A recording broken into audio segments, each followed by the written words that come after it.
Welcome to Paranormal Central, broadcasting live from Central California with your hosts Jeffrey Gonzalez and Alan Thomas. Broadcasting video worldwide at ParanormalCentral.net and broadcasting audio on the Dark Matter Network at ArtBell.com. Are you ready to witness something that you cannot explain? I'm looking for you, you're looking for me. We have to decide what it will be. Can it be true? Can I believe? Beyond explain. Look into the sky. You realize you're not alone. Open your eyes. You can find trails that colors from. Hello everyone, welcome back to another episode of Paranormal Central, broadcasting live from Central California. My name is Jeffrey Gonzalez. I am your host for the show. Welcome everybody. To my right, to your left, co-host Alan Thomas. Hi everyone. And womaning the boards behind the scene in the dark shadows, Emerald Bonilla. Hi guys.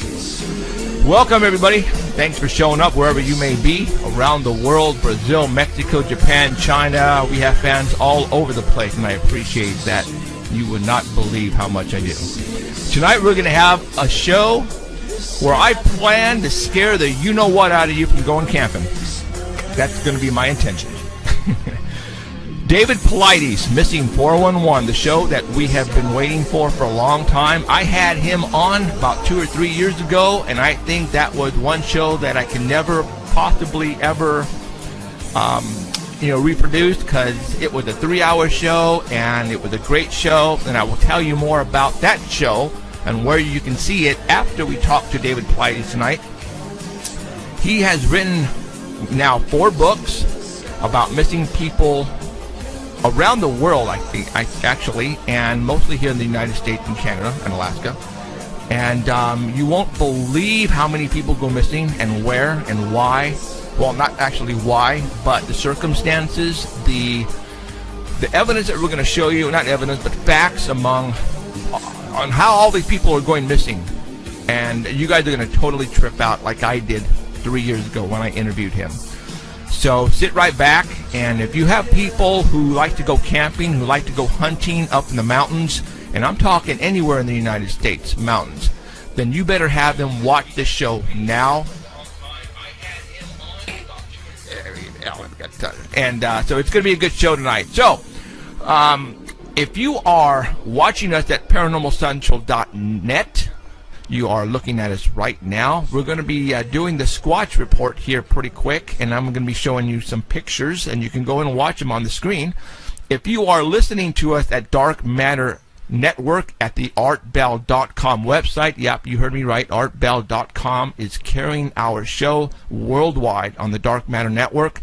We have the photos that we're going to be showing you there on the homepage where it says Paranormal Central, so you can go ahead and follow us there if you want. And you won't miss out, I guarantee it. So let's go ahead and pull up the Geekmeister, Mr. Bigfoot Investigator, Know-It-All, Mr. Hairy Monster himself, Danny Valderrama. Hello. Hey, Danny. What's going on, Mr. Danny? How are you guys doing? It's got the long time that we've seen you, right? Yeah, about, 24 hours? 24 hours ago? Yeah. We went to the mountains last night. We went bigfooting. You went again and you didn't take me. It was dead. I don't care. It was dead. Trust me. It was literally cricket. Don't cricket. take me nowhere. No, trust me. It was dead. So, all right, Danny Valderrama is going to be giving us a Squatch report for September the 7th, 2014. And let me get to the screen here and pop on the photographs that he sent me. And I'm going to be putting up right now photograph number 1. Do it. Yeah, the photograph number 1 comes from right here in town, Fresno Yosemite International Airport. I was there dropping off my wife, who's going out of town for a business conference, and we went into the gift shop, and there he was. Bigfoot was staring right at me, and there was about maybe, I think it was possibly more than 6 shelves of Bigfoot merchandise. Wow. I'm going to stop you right there. What airport in the United States or in the world has Bigfoot stuff like this? None that I've seen. None. I've been to I a mean, lot of I'm going to airports. say we are probably the only airport in the world who carries Bigfoot stuff. I wonder why they are carrying Bigfoot stuff. And we have probably the smallest airport, too. Yeah. So people think about this: Yosemite, Kings Canyon, the Sierras, finding Bigfoot, Destination America, Monsters and Mysteries. I think they understand where the Bigfoot is, just east of Fresno, and that's why they're going to try to make some money on it, man. I mean, who isn't, right? Pretty cool. I mean, There's many shelves there. I couldn't believe it. There's 3 kiosks, and each one, as you walked around it, had Bigfoot merchandise, mugs, dolls, all kinds of stuff. I'm putting up the second photograph right now that have that big plush Bigfoot. I am going to go buy that. I mean, that is so cool. I mean, come on. How much was that? $20 you said? $20, yeah. 20. I mean, come on. You can't beat $20 for that large Bigfoot. That is so cool. I The mean, more we buy, the more they'll have. So Yes. they're I buying feel some stuff. jilted because I was in there and they had like 3 coffee cups and a couple little shot glasses. right? And I asked the girl, are they going to get any more? And she said no. So then I bought everything they had, right? And then you come along and show pictures of like 6 kiosks full Oh of man, stuff. I mean, this is cool stuff. I mean, come on, people. Everybody who lives in Fresno, California, show your support. Go to the Fresno airport, go to the store, and buy some of this stuff. I mean, come on. like fly in from Florida. This is you know, crazy. I mean, I'm serious. It's like Bigfoot in an international airport. That's just... You don't even have to go through security to buy it. No, you don't. No, you don't. I mean, yeah, I mean, you can just walk. Obviously, you have to find a parking space and pay for it. Probably cost you maybe $2.50 for the first 15 minutes or 20 minutes. You know, Yeah. but then you walk in, go straight to the store, and boom. I could save you $2. I got Handicap. handicap parking. So I am going, and you know what? I work at the airport a lot, and it's just the last time I went, I didn't see this. So this Underground? is... yeah, underground. Shh. No, the store, and I didn't see any of this stuff because, you know, it wasn't there. But now, I mean, this is really, really cool. So awesome. So, yes, we are known out there. We are making money for people, and we're not making any money as of yet. What the heck is wrong with this? I mean, this scene here. I mean, we got to change that. Oh, my God. Okay. Now, picture number 3. Yeah. Picture number 3. Story number 2 has one picture Okay. This, from the IFL Science page. Huh? It's dated from September 4th, 2014. oh, wait, I got the soap up. That's not it? No. It's Why you send me the pictures in different... Okay. guys walking in the snow. No. Where's that son of a gun? Are you kidding me? Our Bill got it right. Yeah, our Bell got it right. Keith is better than me. What can I say? You know what? I don't see it here. Doggone it. Okay. Go to Well, our Bell. anyways, these guys Is it have listed? found a way to extract DNA from footprints. So just when we thought we got everything we could out of the footprints, comes word from these scientists in the Arctic and an Arctic expedition that they've isolated polar bear DNA from frozen skin cells left in the tracks in the snow. So they what they did was they collected snow around 10 different paw prints in the snow there, and they melted it down. Wow. They used filters to identify genetic material from cells left in the meltwater. And then from there they amplified the DNA. That's And crazy. then it was the first time they were able to extract DNA from a polar bear footprint. Right. They also found in there DNA from a seal and a seagull. And from there they were able to track the story of the footprints there, because there was a little bit of blood in the polar bear's prints. So it told them that the polar bear had just killed a seal. Wow. And there was a seagull that came by to start picking at the leftovers. So they were able to tell all that from just the tracks on the The snow. track in the snow. Is that incredible or what? Remember, Mickey was telling us that you could just take your breath and go, just. Yeah, the touch And DNA. they could get DNA just from that. That, yeah, that's crazy. Yeah. So these scientists are saying just a single cell would be enough to get molecular markers that will allow them to identify each individual bear. And what they're hoping is that you can get the same thing from muddy footprints. They're going to try it next with try to find some muddy footprints of any type of animal and see if we can get DNA cells out of that. But it's working right now in the snow because DNA breaks down slower in the cold than in tropical weather. Got it. So hopefully that'll work out. Yeah. Wow, that's very cool. So, all right, what is next? Next is the soap. The soap. The soap. All right, got it. It's a pretty cool item I found. It's from DrSquatch.com. And these guys have been operating since 2012. It's 3 guys, and they're from Friday Harbor, Washington, which is on the San Juan Islands in North Washington. And the Dr. Squatch soap company started with the idea to create a simple, natural, and manly soap. So they believe the Sasquatch is the perfect embodiment of this spirit. So you can smell So like a with that in mind, they skunky. created a soap bar with simple ingredients from Mother Earth. So they go to the store and they read all these ingredients in the soap, and they couldn't pronounce them. So they wanted something that everybody could pronounce. So you're They're gonna homegrown. so you're gonna smell like the forest. Yeah, well, I'll let you know that in a second. Oh, sorry. I'm jumping. They're a homegrown company, and they, just like a Sasquatch, they believe in living free, simple, and natural life.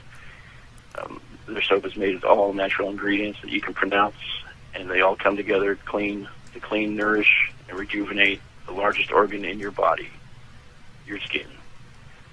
So they mix the ingredients in their soap, they let it cure for 6 weeks, and then they cut it all by hand.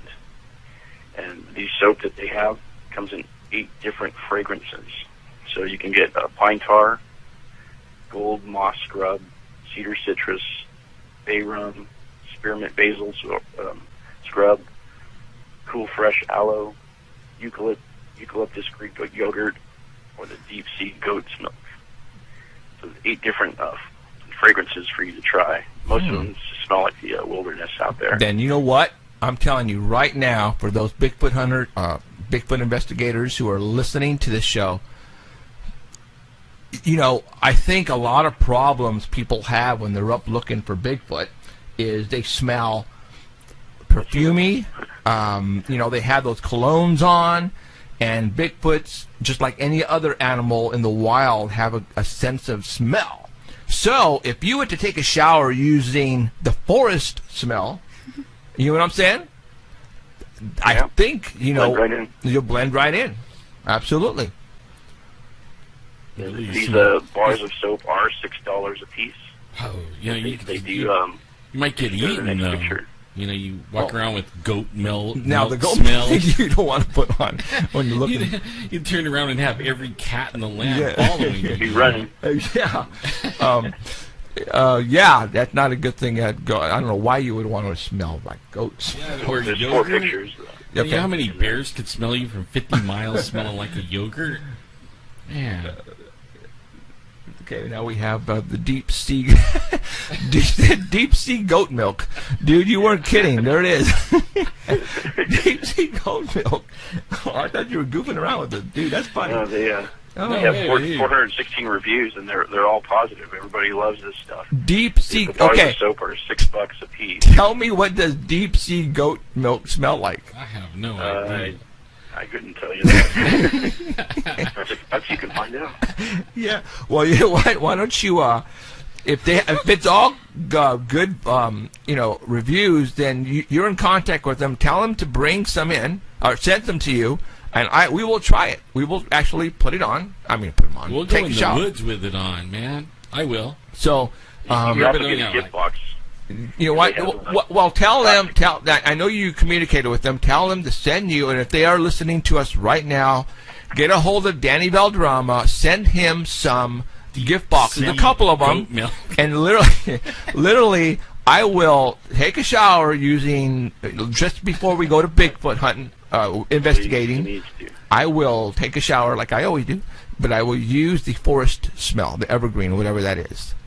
Because I'm serious. You don't want to go up there smelling with perfume if you really want to get some action. No, you don't want to do that. Wait, man. When we were kids, we were taught to like rub, like there's these leaves, manzanita and stuff like that. Right. And you grab it and squish it up and then rub it all over you, and it takes your smell away from you. You smell like a forest. Or you can roll around and poop like Yeah. Smeha did. Yeah, he was even eating it. Oh, like, God. oh man, your breath stinks, right? It's like it's really gonna stink in a minute. Okay. Yeah. And they also have a gift box that has 4 different of the most popular soaps in it, and that's $30. If you go onto their site, it says it's sold out, but they assured me that they do have them back in stock as of this weekend, so you can go ahead and order it. Okay. And if you're still not sure what kind of soap that you want, there is a quiz there that'll ask you about 6 questions. At the end of the quiz, it'll tell you what soap is for you based on your answers. And You know what we got to do? they also have a different is a soapscription. A subscription. Oh, Boom, boom, can't wait. boom. You know what? We need the next time you're in the airport, take a picture of this to have them order some of this and put it with the Okay. Bigfoot stuff. I'm on my way there, actually. About a half an hour. Oh, there you go. And take print out a couple of pictures or put them on your iPhone and say, hey, that way when Well, people they actually do. If you go onto their site, they actually do. If you they're looking for people to sell their item in their stores. well, there you go. Yeah, so they're actually looking for people to sell it Maybe in we their could sell stores. it on our Right now, website. it's mainly sold online, but they have it at Urban Outfitters, the Space Needle, a place called the Grooming Lounge, and you can contact them if you want. If you own a store and you want to contact them, drsquatch.com. You can get their product in your store too. I really want to see what that deep sea goat milk smelled like. Yeah, so you can the subscription. You can either order 1 bar, 2 bars, or 3 bars, and a month. And it's the 3 bars. You can pay $12 a month. And they send them to you. They send 3 bars a month to you, and you can either choose them or they'll choose them for you. But the pine tar one is selling really good. The pine tar one, I think, is the one that everybody's talking about. And that one I can see actually using before you go up there. It smell like pine cones. Yeah. So Yeah. this is for the Bigfooter. You don't like Anybody that? who has a Bigfooter in their life. Yeah. They No, already smell like the forest, so that might as well make them clean too. absolutely. Pine tar. It sounds like something you'd never get off. Like, man, look, I got the pine tar. Your hair's all stuck and everything. No, you know what? If you're listening, Dr. Squatch, notify David Valderrama and get us some. Or Danny. Or I'm sorry, Danny. and we'll try some. We'll check it out. So, all right. What's next? Story number 4, Yeah. 3 pictures. 3 pictures. All right.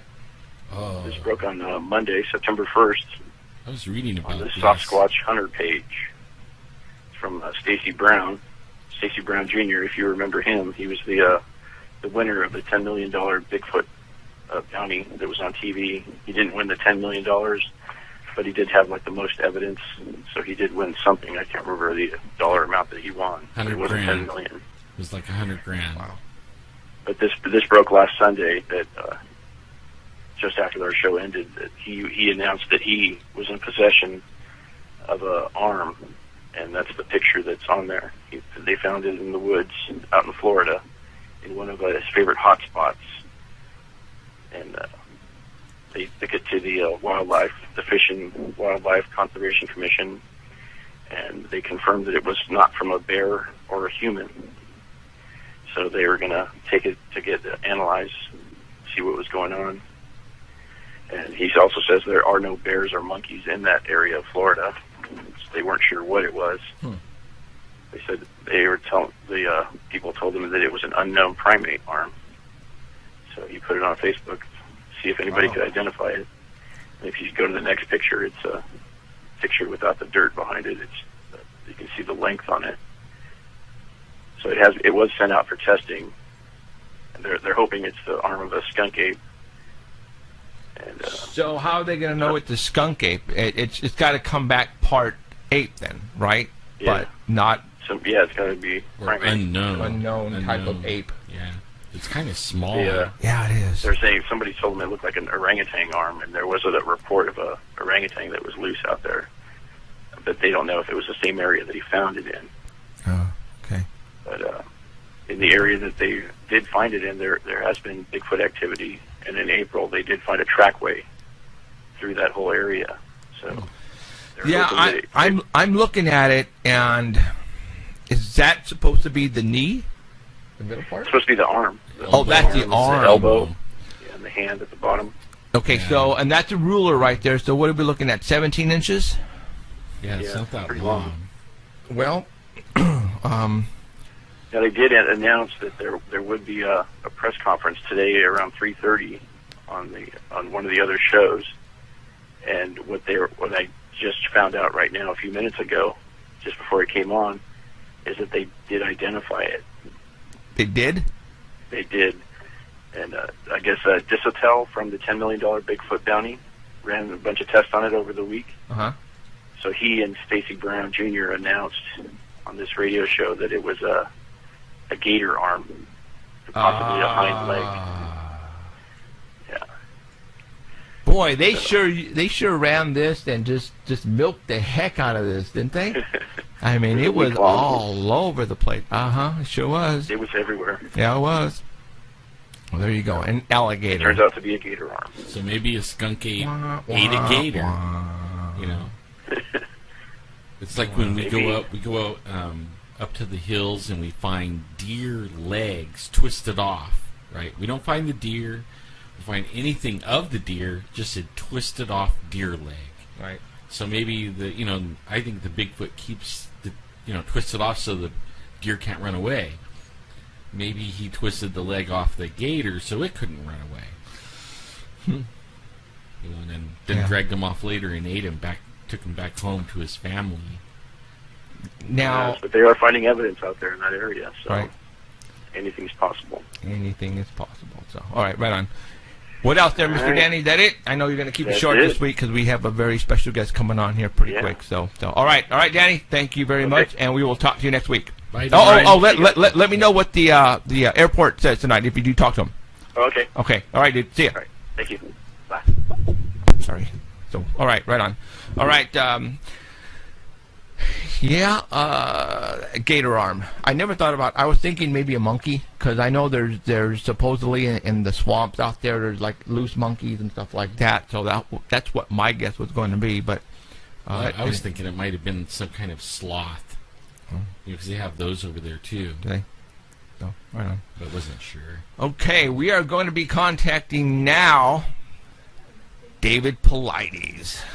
Here we go, people. You guys ready for this? Are you guys ready? David? This is me. Right on, dude. How's it going? Going great. All Hi, right. David. Woo! We are happy that you are on. We are excited. Yes. And a lot of people have been bugging the crap out of us to get you on for so long, and now we finally... I mean, I was going to have you on again, but we were going to wait for this last book to come out so that way we can get you on. So man, you are busy, aren't you? Yeah, it's been a busy few years. Wow. You've been scaring a lot of people, dude. Not the intention. More no. to educate. Yes, and that's what the whole idea is because, you're tripping people out. The stuff that you're putting out in these books are pretty much just fact after fact after fact, and you're not making this stuff up, and they're going, what is going on here? And that's what we're going to talk about tonight. This is... When I had you on, 4 years ago, we had a 3-hour-long conversation, and we talked about a lot of good stuff.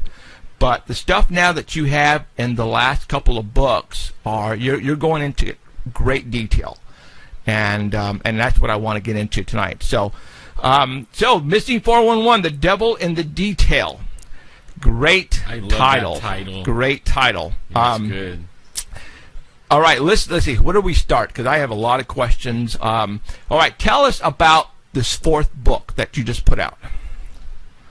And So it's more of an evolution.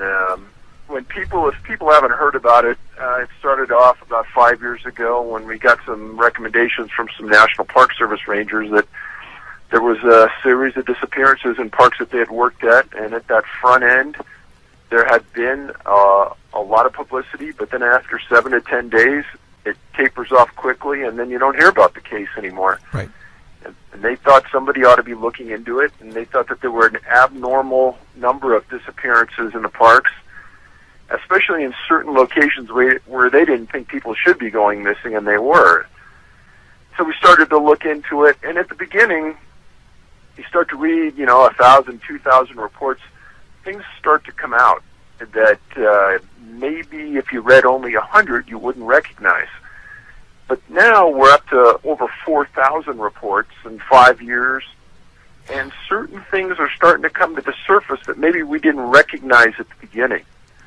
And so during that evolution of writing and researching and everyone in the team helping out and people all over the world reading the books, there's certain things that have come out that we never even thought of looking into. And as an example, a guy in Finland sent us in this giant letter that showed that there was a correlation between the people that we had mentioned in the books and planes that have disappeared in the Bermuda Triangle.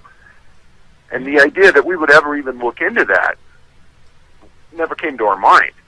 But the statistical analysis shows that during the years that planes have been flying, the odds that we would have a number of cases of people disappearing on those same dates doesn't seem logical, but it's fact. Wow. Okay. Let's talk about... Weird. Yeah, that is weird. All right, let's talk about... okay, I actually, if you can see, I posted the crap out of your book, dude. So, and I got... All right, I chose some certain cases in this fourth book, all right? And I want to talk about those cases. The first case is Robert Willis. Now, we were just talking about that dude 3 weeks ago. Yeah. Okay, I had a friend at the ballpark. He runs the baseball, the minor, the summer program, and I was telling him about missing people and all that. And he goes, "Man, our carpenter friend from the union, his name is Robert Willis. He's the deer hunter. He goes up every year and he goes hunting by himself. And one day he didn't come back." And I said, "Really?" And then Elizabeth Martinez, who knows the family, was telling us that they go up there still to go look for him, dude. Yeah, look for him. They're still looking for him, his family. So let's talk about Robert Willis. Describe this guy to everybody. I mean, this guy is a veteran, right? A veteran of what he does. Yeah, no, he's a long-term hunter, outdoorsman, a rugged guy, very secure in himself and going out in the outdoors alone. He went into an area called the Dinky Creek Wilderness, just south of Shaver Lake, an area that he'd gone to many, many times in the past. And he left home on October 30th, 2008. He was supposed to return the next day.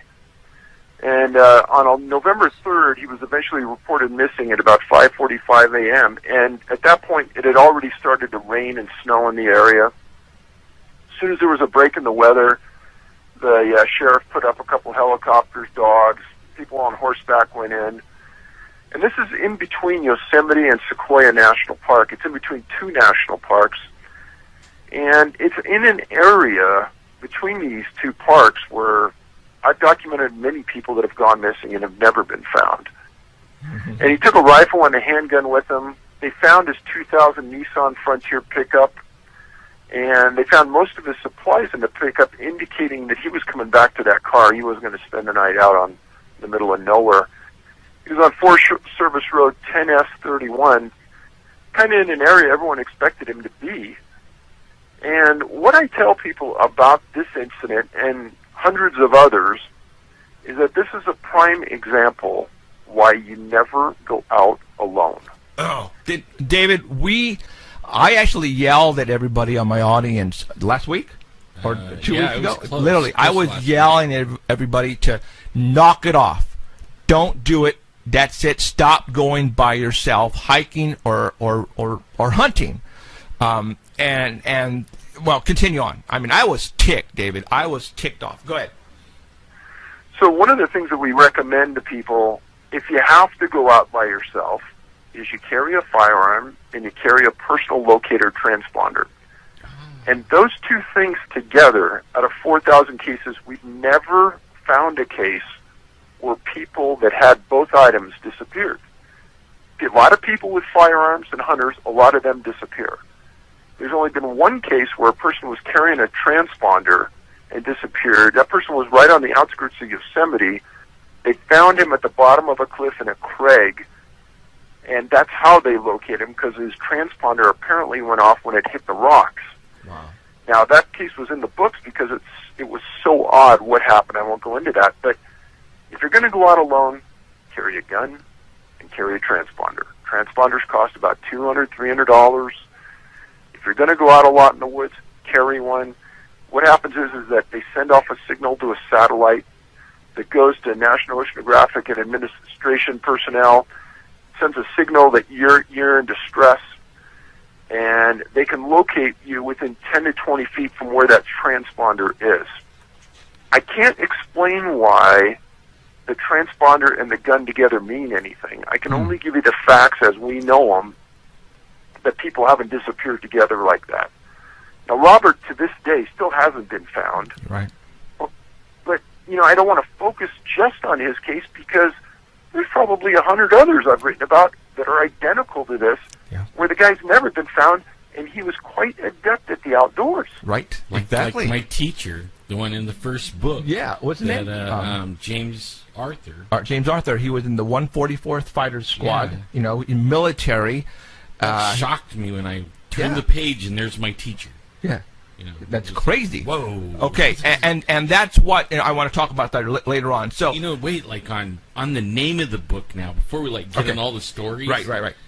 The devil's in the details. I mean that's like the first thing you see. Yeah. Now That Alan is so cool. Alan is. I want to know why. Alan is part Cherokee. Okay, he's quarter. So let's talk about the names really quick. Obviously, with you investigating more of the cases, then you started to realize, wait a minute, the name of this canyon is what? Devil Canyon. The name of this area is Devil, and then Devil this, Devil that.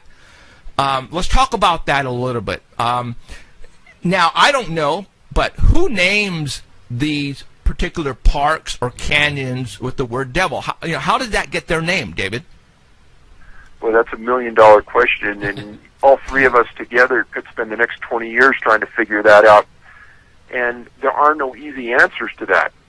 But common sense would tell you that an area gets a name for a reason. Yes, exactly.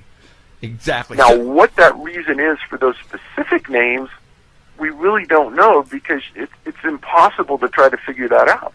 Right. So, Native Americans could have named that area, right?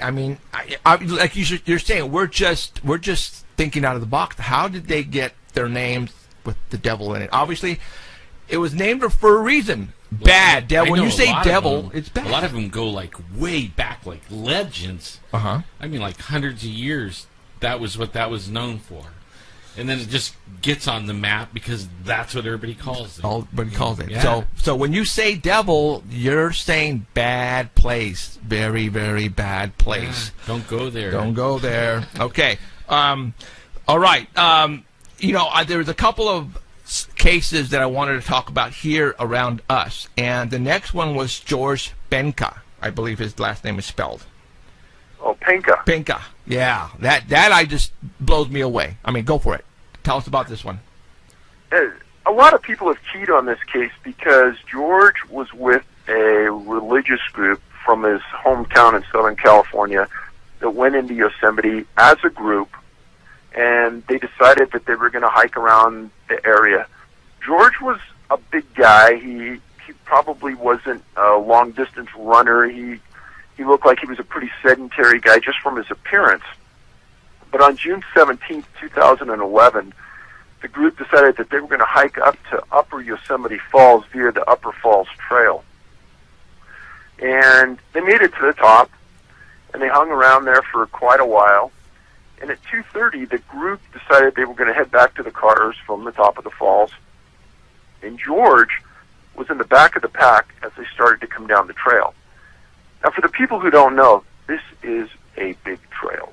It's very, very heavily used. There's a lot of people on it. And after my last book came out, a guy named Roger Marsh in the Huffington Post wrote an article, and the title of it was called "Don't Be Last in Line." And the title could be "Don't Be Last in Line" and "Don't Be First in Line." Wow. And the reason he wrote that is that there were a series of stories in my book before this, Missing 411, North America and Beyond, where I described the person being last in line would disappear. Wow. And it doesn't make any logical sense per se, but everyone would walk to the bottom of the trail wherever they were, and that person that was last in line, or first in line that took out in front of everybody, they wouldn't be there in many instances. And sometimes they were never found. In Penka's case, we filed the Freedom of Information Act request on Yosemite. And you got to remember that I probably filed 100 on the National Park Service in 5 years. And as long as I name the person that I'm looking at, the date they went missing, and the location, if it was a missing person, I usually got the case.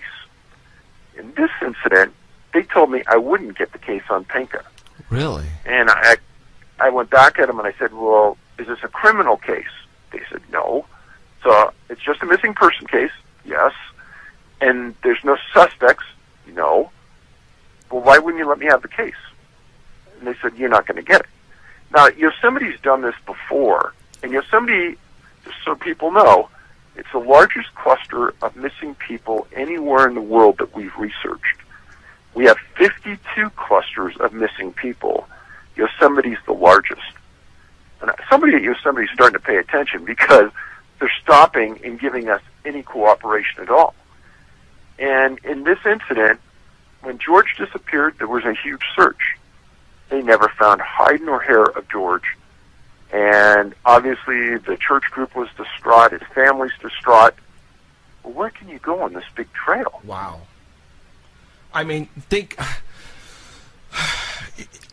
you're taking a little trip, to Yosemite, thinking you're going to come back, and all of a sudden, your daughter or your son is missing, and they don't know what happened to him. Like you said, Yosemite, there are literally thousands of people up there every single day, and especially this particular path. How can somebody simply disappear from the back of the line? I don't know. Even if he fell off, like I lived in Yosemite for a while, and I watched a guy fall off that trail and then fall through the falls. Saw his red jacket go. Okay. So I mean, even if he fell, there's people on the ground looking at the falls, right, that would see him. Even though nobody on the trail might have saw him, there's other people admiring the falls that would have saw him. This is crazy. Like we did. This is crazy. So obviously, no body ever found. That is sad. That's absolutely sad and scary at the same time. Because I was telling people, don't go by yourselves. Right. Don't ever go by yourself ever again up to the Sierras, just east of Fresno. But now we're telling people, don't be the last in line, because this is crazy, David. I don't understand. Don't let your kids wander off out of your sight. Yeah, we're telling this is that. absolutely crazy. Okay, now any more information? Did they come up with any clothing or anything on him, George? So it's been over 3 years. There's nothing.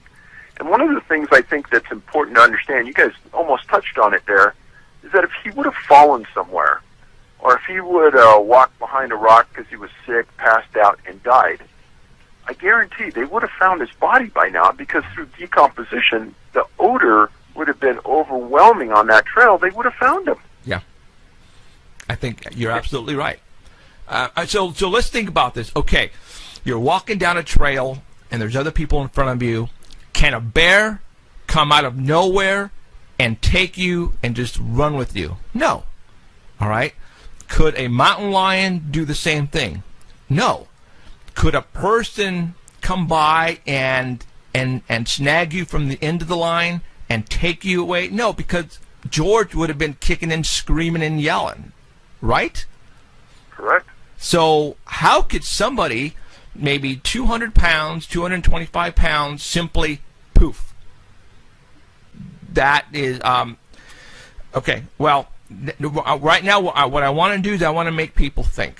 All right, you guys, this is what we're giving you guys are facts on how these people are going missing. Now, you guys are going to try to find out how these guys go missing, and we're going to give you some more cases. All right, now, a couple of months ago, firefighter, Southern California, Mr. Herdman, right?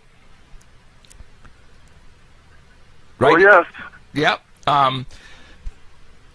You were on a radio station that was being broadcast on the Dark Matter Network, and you basically told that the host of the show how they were going to find him. Why don't you tell us about that story? So Mike Herdman, kind of the all-American boy, 36 years old, married with a daughter. He was an Arcadia firefighter paramedic, and he and another firefighter paramedic on about June 11th, they went backpacking in Los Padres National Forest in Ventura County. And Mike brought his dog, Duke, with him. And they had a scheduled 4-day trip into the Sespe Wilderness. And if you do a Google search on Sespe Wilderness, S-E-S-P-E, you're going to find that there's a lot of areas back there that have the name Devil in them. And I did some research on the area after all this started to happen, and the facts just started to roll onto me. So he and a paramedic named Taylor Byers, they backpacked into the area a day and a half. They were set up along a creek, and it was getting to be nighttime on the 13th. And Duke, Mike's dog, took off running away from the campsite. And Mike had on a pair of shorts and a tank top, no shoes, nothing else, and he took off running after his dog. Now, for people who haven't read my books, one of the things that we found is that a lot of people, when they are found after they disappear, are missing clothing and missing shoes. And when I heard that he ran off without shoes and he didn't come back right away, we all started to key on this case. Because he was a trained survivalist and an outdoorsman, and he had been to this area many times before. So they started a search for him, and they searched for a week and a half. And they flew the same route into this area every day by helicopter. They put a drone in the air with FLIR, forward-looking infrared radar, looking for body heat. They put canines into the valley looking for a body. They had horse-mounted units come in. They had almost a dozen different firefighter organizations and search and rescue groups in that region looking for him. And they had made a determination on where was the high probability areas that he would be, and they assumed at the beginning that he had to have been hurt, otherwise he would have responded for their calls of help. And 2 weeks after he disappears, a helicopter, it was on June 27th, disappeared on June 13th, is flying that same route, and they see something at the bottom of a cliff, about a mile from where he disappeared. They put a searcher down onto the location, and they find his body there, dead. Now, on the 26th, I was on a show, and we were going over the same facts I just explained to you. And I said, based on everything that's put forth right here, my guess, educated guess is he's going to be found at the bottom of a cliff. He's going to be deceased. He's going to be in an area where they probably flew over before, and they didn't see him, or he wasn't there, and they're going to find him, and they're going to determine the cause of death is catastrophic injury at some level. And they did. So have they come to question you because you know so much about this? Because it's exactly like a lot of these cases that you have in your books. They're finding them at the bottom of a cliff. Sometimes they're covered in bushes, right? Right. And places where they've already checked before many times. And all of a sudden they're coming back and, whoa, there he is. But wait a minute, we've been through here many times. Explain that one to me. Well, that's something you can't overlook. And I have never, ever pointed a finger at search and rescue and said, you know, they're not diligent, they didn't do their job. Exactly the opposite. Because if canines are coming in and they aren't picking up a scent, if drones are flying over and they're not picking up a heat signature, then and they're doing grid searches area by area, you can't tell me that all three of those factors are failing. Right. As many times as we've documented in the books, maybe once or twice, maybe 3 times, but over 100, 200 times, I don't believe it. Right. So they are literally disappearing and then all of a sudden reappearing. You know, that's paranormal. I mean, I'm just calling right now, that's not normal, man. I mean, we're talking stuff you see on TV, David. All right? You know, that's what we're looking at here. I mean, the facts are facts. You can't get around by saying, well, they didn't check that area thoroughly, which is bullcrap. So how do you not? I mean, how did the body get there from not being there a couple days ago? I can't believe that they haven't offered him a TV deal. This stuff will make great TV. Man, okay. I mean, every week he could have like 2 or 3 cases. He could go on for like seasons. You know what? I can tell you right now that we're talking government national parks. They're trying to keep this information away from the public. And we'll get into that in a little bit later. So, okay, so that was a firefighter. And you know, David, that they probably spent no expense looking for him because he was one of their own. So you know they probably had spent literally hundreds and thousands of dollars worth of bodies and equipment out there trying to find him. Well, and by example, they were still flying a search and rescue mission for him 2 weeks after he disappeared, Wow. which is essentially unheard of. Most searches and rescues go anywhere between 3 and 7 days, and that's it. Well, okay. Well, there you go. I'm not going to tell you how he got there, David, because I don't know, and you probably don't know either. So, all right. Just like the ones that they find way up high in the rocks, it would take a mountain climber to right. get to. And I marked some of that stuff in the book. Okay. Wow. The next case. Obviously, the ones that we just talked about were all adults. And in your books, David, you basically have a combination of all ages that go missing. And most of them, now this is what I don't know. Are they mostly children or mostly adults that go missing in our national parks? You know, there's a pretty healthy mixture between really, really young and really old. And there's not a lot in that age group between, say, 30 and 45. Okay. Even though I think that would be a lot of the people that are in the parks. Right. But for some reason, that age group doesn't come up much. Really, really young, say under 10 years old and younger, and there's a lot in that 2 to 4-year-old bracket. And then there's a lot, say, 65 and older. Okay. Wow. I'm out of that age group. Thank goodness. All right. The next case that I want to get into a little bit is, and this is the reason why, because she was 30 months old, in the 2 years range, Amber Rose out of Michigan. We'll talk about that one.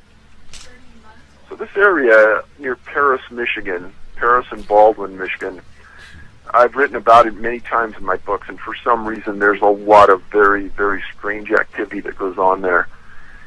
This family, her name was Amber Rose Smith. She disappeared October 8th, 2013 at 1:30 in the afternoon, 12 miles northwest of Paris is a city called Baldwin. Well, the family lived in Newego County, and I can tell you that this area has a lot of big, thick forests, and some of the stories go all the way back to the 1800s of disappearances. So this isn't a one-time and it's over area. That for some reason, the area around the Great Lakes has a lot of disappearances. Well, Dale Smith was her dad, and he was in the front yard with two family dogs and Amber, and they were kind of doing some work, and she was playing with the dogs. Well, he went in the house just briefly to use the restroom, and he came back in a couple minutes, and Amber, at 30 months old, and her two dogs were gone. Now, for people, again, who have read my books, you'll know this scenario plays out time after time after time. A very, very small child disappears from a yard in a farm or a ranch or in a national forest and is gone quicker than you can believe, and then the parent gets back and starts yelling for the dogs, yelling for the child, and gets no response. Now, another part of this unusual aspect of disappearances that we found is that a lot of the children that we've documented have an unusual disability. And I can't explain it other than she did. She had severe mental and physical disabilities. Well, Dad searched for a while, and then he called for help, and this went on for almost a day. And then the following day, at about 1:40, some searchers were on a road almost 2 miles from her home, and they found her standing in the middle of the road, just staring down the road, not moving. And she had scratches on her body and her face, and she was taken back to her parents. Didn't say much. Now, this is the exact statement the sheriff made. He said, "It's hard to imagine how a 2.5-year-old child can survive that distance through the woods with temperatures that reach down into the 30s through the night." Then he went on to say there's some that aren't convinced that she walked that entire distance. Maybe she was dropped off. Those are things that we might have to determine in the future. Now, you and I and other parents out there know that a 2-3-year-old kid, we know how fragile that is and really how far they can move through the woods alone. And for this sheriff, it's one of those rare times where a law enforcement person came out and said what's obvious to all of us. In your book, on page 362, you have some cases listed here where children, young ones up to about, I guess, 9 or 10 years old, that have gone missing. Either they find their body or find them alive. And you have here the distances that they find them at. Like, for example, I'm just going to throw one out there really quick. Jack Hodges, 7 years old. They discovered the body 50 miles away. I'm looking at this 20 miles, 15 miles, 30 miles, 15 miles, 15 miles. Even 5 miles is too Even far. 5 miles, depending on the in the rock in the rugged mountains. Incredible miles. Yeah, we're talking some. So, how does a child of 5 years old, let's say, get 50 miles from where they were last seen? Yeah, that's a good question. So, Jeffrey, I put that in there for the obvious reason to wake people up that, first of all these cases came straight from either articles in newspapers, magazines, or from search and rescue, or from law enforcement. So, and in all of the articles in the books, I write down where the information came from. So if people want to go back and look for themselves, I welcome them to go ahead and do it. Because quite frankly, when we started to put the information together, this is so far outside the realm of normal search and rescue, nobody wants to acknowledge it. Right. In fact, it's always outside of the range of the search. I mean, almost Exactly. every one of them. What is the farthest that they will search a lost person for, David? So there's parameters based on the topography, the weather, the age, the health. Well, let's just say a 2-year-old child, they're not going to search more than 2 miles away from where the person was last seen. That's going to be it. Right. Right. And, these have come about through other people studying the phenomena and coming up with the averages. Now, obviously, these are so far outside the bounds of averages. Like I said a few minutes ago, nobody wants to acknowledge it. Now, 2 years ago, I gave a talk in front of the largest search and rescue organization in the world. It's called NASAR. And at the end of that talk, an Alaska State Trooper stood up, being very brave, and said, Dave, you're saying what most of veterans in here already know, that this stuff is happening, we don't know how, and nobody wants to acknowledge it. And in that talk, I just laid out facts, like the pages you just talked about, because I think they speak volumes about what's rational. If you have a child, you know your child's not going to be found 2 days later, 10 miles away when they're 3 years old. Right. So, but search and rescue people, 98% of them are volunteers. Yeah. And God bless them, because if they weren't volunteering, law enforcement can't afford to put a deputy out there looking through the woods at $30 to $50 an hour. And so when these search and rescue people, the volunteers, go out and look, they're thinking one thing: let's find them, let's save them, let's get them back, and let's go home. They're not thinking unusual because they've never been trained in the unusual. And search and rescue groups led by law enforcement, they really don't even want to talk about what I'm talking about to you right now. Why is that? I mean, is it because they've been told not to, or it's just so just ridiculously just crazy that I don't, it blows me away. I was doing a talk in Sanger at the Rotary Club, okay, and because we were on a TV show, and I mentioned about missing people, and it so happens the fire chief was in the audience on one of the tables, and I was telling him about why does the Sierras, Yosemite, why do we have so many missing hikers and missing campers? Because we see that on the news down here constantly. And I was looking at him when I was saying this, and he was looking at me, smiling, and he was nodding at me, going, and he was acknowledging exactly what I was doing, was saying. And he was probably tripping out, because he probably had that in the back of his mind. Why isn't anybody else catching this? Well, obviously you are catching this, and I'm looking. Jeffrey, you're bringing up a good point, and it goes to something that we started a couple weeks ago with another a lady, a reader of mine. And if I could just plug a petition that's going out. Oh yeah. So if you go to our website, thecanambmissing.com, you're going to see a header on one of the links that says petition. I want everyone to go in there and read that. And you just brought up the optimum point. Is why don't people know about all these missing people that are out there? And the reason being is there's no way for you to really know unless you read the books.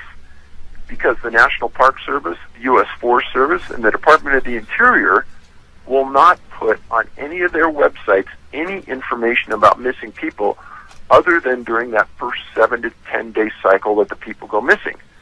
After that, many times they fall into this category, missing, presumed dead. They don't go on a database, and they're wiped off the list forever to be known. That's true. So what this petition is asking is for legislation to come about that requires them to maintain an online database of missing people, their location, and identifying information. And this isn't as much for us to know, even though we need to know. There are rooms in the coroner's offices, rural coroner's offices across the United States that are filled, and I'm talking filled, with bones of people they cannot identify. Oregon ran an article, and it's on our website under current events, if you can look through it, that talks about certain counties having these rooms filled with bones that they can't identify because there's no way for them to ID who's missing where. Ah. And the National Park Service has done everything in their power to keep us from trying to find out who's missing where, when, and how. And so a reader contacted me. We worked on this together, and we started this petition. And we're trying to get 10,000 signatures, and then we're going to go to a senator, and we're going to try to get them to sponsor legislation to get this pushed through. And again, it's nothing that any medium-sized to large law enforcement agency doesn't keep on their website right now. Okay. I already signed it. I want everybody. We're going to give the website out. It's called the petitionsite.com, right? Yes. Yeah, but you have to go to the right one. But go to your website. Say that again. Your website, Can-Am? CanAmMissing.com, like Canadian American, CanAmMissing.com. Okay. Just look for the header that says petition.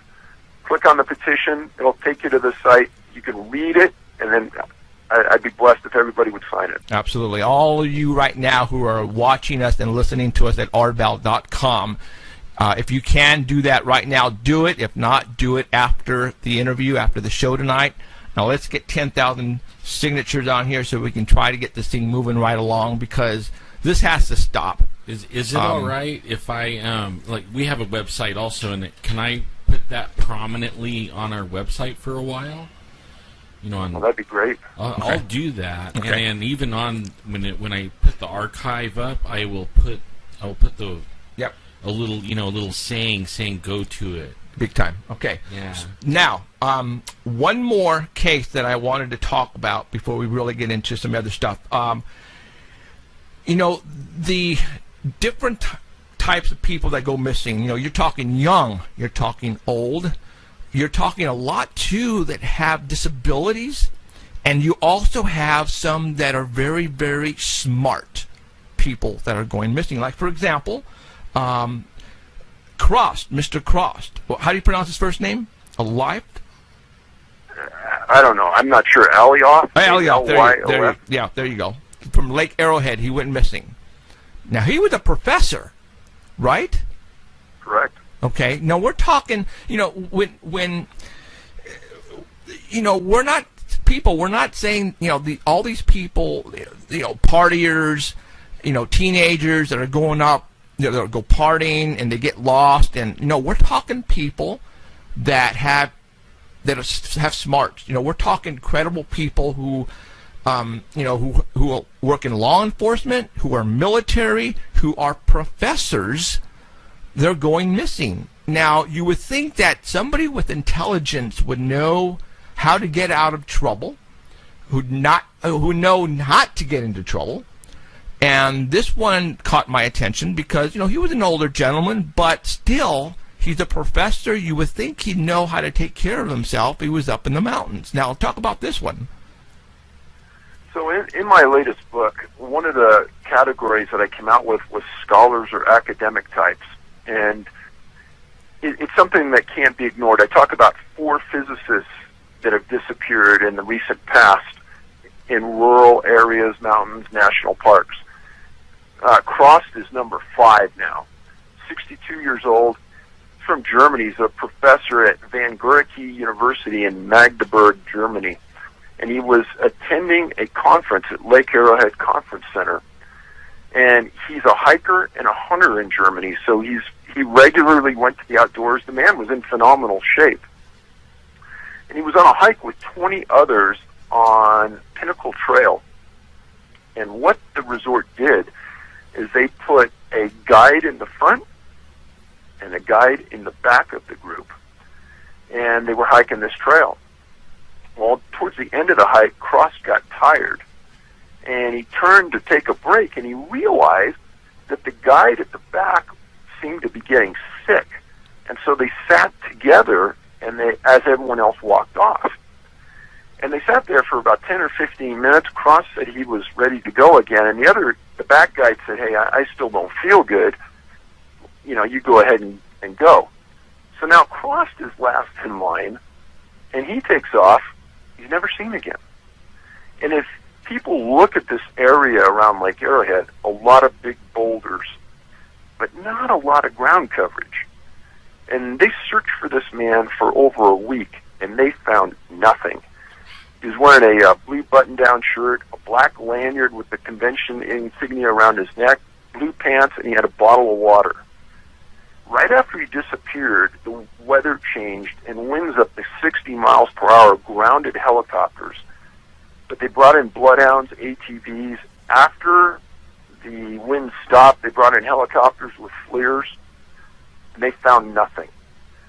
Now, 40 miles northwest of this location is a place called the Devil's Punch Bowl, where June 11th in 98, an LA County sheriff named Jonathan Auge went out for an afternoon run, disappeared, and he was never found.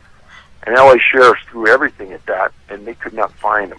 And he's still never been found. So I don't know what to think about Cross, because he's in one of those areas where I don't think he should have disappeared, but he did. And the thing that I keyed on right away is that he was a physicist. Right. And he's the fifth now to disappear. That's something you might want to talk about. Like, I mean, I know we talked about it last time, but only it's like a major theme is the storm. Right. It's like every. Correct. I mean, that to me, that's major. Now, thing. again, I'm talking paranormal, all right? Yeah. Because this is not normal. Okay, all of a sudden, a particular person goes missing, and then the search party comes in, and all of a sudden, a major storm comes out of nowhere and prevents them to go look. Is that right? That happens a large percentage of the time. Yeah, and it like that to me, that is the most strangest thing. Almost like whoever or whatever it is knows that. Wow. You know, like this is like the most opportunistic time to take somebody. One of the things No. One of the things I talk about in the book is that we, as a society, have the ability at certain levels to control weather. And so it's not that far out of the realm of normal to think that the weather could be changed when we wanted it to be changed. So keep that paradigm when you start reading about these things, because I don't know if it's, I know it's too far outside the bounds to be Right. coincidence. Well, okay, so are you telling me then that somebody, or has to be somebody, is preventing our people to go look for certain people when they're lost? Well, I've been writing the book about HARP, Right, and we've been seeding clouds forever. right. So, I mean, there's a lot of this that goes on that, you know, it's hard to put A and B to equal C, but once you understand that it's too far outside the bounds of normal to think that it's just happenstance, it's not. Talking about professors, a couple of weeks ago, we had a hiker go missing here in Kings Canyon, and they found his body dead from the Bay Area. His name is Gregory Muck, M-U-C-K. He was from Santa Cruz. He was an elementary teacher. He came to, and I'm reading it, that 12,000-foot elevation Gardner Basin. Does that sound familiar? I think so. Okay. And he went, he basically told everybody where he was going, and he didn't return. They sent out a search party, and they found him at the bottom of a cliff, David. I know the case. Okay. And it's hard to ignore those things. On interviews I've been on over the years, I tell people that in the days when I went out alone, I would be exceptionally careful around cliffs, on trails, etc., Right. because I knew that if I got hurt, there wasn't going to be a lot of help for a long time. And if I fell, there's a good chance people wouldn't find me. So I don't think that these people that are going out there are any different than me. I think that they're very careful when they go out alone. Right. If you look at the number of cases where people disappear and they're found at the bottom of a cliff, if you just start to pay attention to those, the numbers are going to astound you. Yes. Yes, they are. I mean, what I'm getting from the law enforcement is they are. I have not heard to this day of them coming back and said this hiker it looked like he got attacked by a mountain lion or a bear, and that's how he died. I have not heard that at all. All of the bodies that had been found, they fell off a cliff, David. So about 4 or 5 months ago, we started to do some videos on some cases to give them better clarity so you could understand the ramifications, the locations, etc. of these people that have disappeared. And if you go to our website and you look under the YouTube, there are these videos listed. And one of them involved a physician that disappeared this year named James McGrogan. He's from Indiana. And I just want you to go and watch the video and see the trip that some people allege this man made and where he was found at the bottom of this cliff. And then understand that he had GPS, understand he had a cell phone that worked, and he had connection, and a city was within sight of where he disappeared. All these things come together, and you start to say, this doesn't make any sense. Well, no, it doesn't make any sense. And he's an ER physician, so he's used to making rational, quick decisions. That's what he's paid to do. And you're going to tell me that this guy traveled cross-country in the middle of winter, 4.5, 5 miles to his demise? No, I don't think so. And all of these things start to come together. The more you read, the more you can see the facts don't make sense. Right. You've changed. Like, I grew up in the mountains, and in fact, around Yosemite, and I have the teacher James Arthur disappear. But my whole life changed. I saw a Bigfoot once up there. And then that changed everything. I didn't go by myself anymore. In fact, I didn't go for 6 years camping. But only then, after seeing your books, I don't go alone. I don't go. I mean, it totally changed everything. And I used to go for 2 weeks at a time, all by myself, hunting, camping, and really never even gave it a thought. But not anymore. You know, the people that are going missing, the government, or our government, does not want to tell us about the people going missing. And you have a spot here in your book where I marked, and I noticed that, you know, here in Fresno, we see busloads, and literally busloads of tourists coming from San Francisco. And this is from Japan, China, Russia, Germany.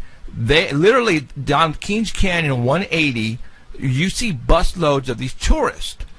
And what brings the tourists up to the mountains is obviously, our redwoods, Yosemite, and they bring money, David. They bring a lot of money. And I've noticed in your book, and I have a feeling that's one of the main reasons why our government does not want us to figure out about this, because there's revenue here. Right? Well, I think that there is no doubt. I mean, there's a study that was done on Great Smoky Mountain National Park. It brings in essence, almost $800 million a year to the surrounding communities. Wow. Yeah, who would want that cut off? Yeah, and I noticed. Well, I know Yosemite makes big bucks. Yeah, you got Yosemite here marked at $350 million. Yeah. That's a lot of freaking money. But obviously, that's not one of the main reasons why. They're. I don't know. I think a lot about your cases and how they find the bodies and where they find the bodies, and I never hear in what condition the body was found in, or if what it may have happened to it. You right. never hear the conclusion. It's always he fell off a cliff, and that's how they found the body. Have you gotten any reports on how they found the body? I mean, like for example, and I'm going to try to get a little gruesome here, but were these bodies intact when they found them? So you bring up an excellent point, and I'll go back to McGrogan, who disappeared earlier this year outside of Vail, Colorado, in the video we did. finds the body, sometimes it's not law enforcement that even extracts the body. Sometimes it's, in this incident, it was Vail Mountain Rescue, a group of volunteers that found it and pulled it out. And the press puts in bare bones facts. Now, I'm from California originally, and law enforcement in California is the most tight-lipped group of individuals you can imagine, and trying to get a report out of them is like pulling teeth. Now, I live in Colorado now. Now, we have a law very similar to the Freedom of Information Act that is mandatory disclosure law. So once a case is closed, they have to release it according to the law. In McGrogan's case, we filed against the county sheriff and against the coroner, and we got both reports. Now, in that video, I not only go to the locations where he disappeared and where he was found, we also go to the location that rented him his equipment. And I showed the manager that rented him the equipment the route he took and said, does this make sense? You're going to see that the manager says, no one would take that route. Nobody in their right mind would do it. And then before we went on camera, I asked him, I said, well, what do you think about that body being found without any boots on in the middle of winter? He said, what? He says, I talked to the coroner. They never mentioned that. I go, no, it's in the coroner's report. And I showed it to him, and he goes, that's bizarre. He goes, well, were the boots right next to him? I said, no, they never found the boots. They searched for them. They still never found them. And that, again, as I said earlier, that's a common element in many of the cases that we document. It's either clothing or shoes or boots are not there and are never found. And you explain to me in the middle of winter how this guy made it over, 4.5 miles through the backcountry, 20 to 30-foot drifts of snow with no boots. Right. I've read the first 2 books where you listed some cases where there was a situation where they found some bones and clothing removed and sometimes actually folded nicely. Correct. Next to the body. I mean, dude. That rules out an animal right away. Yeah. I mean, what? There's a case out of Crater Lake National Park where a 19-year-old disappeared in the middle of winter. And 20 to 30-foot drifts of snow, et cetera, et cetera. And a couple years later, some people are 12 miles into the backcountry in a box canyon, and they find this unusual kind of occurrence where they think they see some clothes and things, and they back out, and they send 2 law enforcement rangers on horseback into the backcountry. And when we filed against the Park Service for information about this, they said they didn't have the report. They threw it away. Mm-hmm. Well, luckily, one of those rangers was still alive, and I went up and interviewed him. And his name was Marion, and he said, Dave, that was the most unusual thing I've ever seen in my life. Because my partner and I rode in, and we stepped over this large log. And he goes, imagine if you were standing up, and you unbuckled your Levi's, unbuckled the belt, dropped the zipper, and dropped your pants down to your ankles. He goes, that's what we're looking at on the other side of this log, with socks at the bottom of these Levi's. There's little bones in the socks, and a broken tibia in the right leg of the pants, but no other bones. And he said, I've done hundreds of these backcountry recoveries of bodies, and I've never not found boots. He goes, there were no boots there. He goes, there was no coat, there was no shirt, there was no camera, there was no sheath of the knife he had. And he goes, but the better question is, how did he get 12 miles into the backcountry with no skis, no snowshoes, and no winter equipment to get there? Yeah, because we were so disturbed by it, we backed out and called for an FBI evidence response team from Portland to come down and work the scene. Oh. Wow. I've noticed here that people who are listening and watching right now, this has been going on for a long time. Long time. As a matter of fact, David lists has dates here, and the earliest you have is 1826. So, this has been going on more than a century. and who knows how long before that. Right. You know? That's how they got the devil names. Yeah, it's eating me alive. That how did they get the I'm thinking Native Americans. That's what I'm thinking. I mean, it could be miners, but I mean, people started naming these names because usually it's bad. Right. It really is. It usually is bad. Yeah. But I don't know how long it goes. Just to let everybody know, after we talk to David tonight, we're going to be giving away 2 of his books. All right? I'm going to give you the number right now, but we're not going to do it right now. 559-287-8367. 559-287-8367. Yeah, don't call. Don't call now. Be beeping and don't call. We'll let you know. Now, David, I went to Amazon and pulled up your books on there. What the hell is that all about? Okay, I'm going to put up a picture. I took a snapshot, and I am going to put up a picture right now and show everybody. I couldn't believe it either. Okay, they don't want you to talk about this. Yeah, go ahead. Talk about these prices on Amazon. Obviously, you're not doing this, right? No, we don't sell on Amazon. We have our own website. We have good penetration on the web. If you Google Missing 411, the name of the 4 books, our site comes up number 1. Right. In fact, I'll have that site.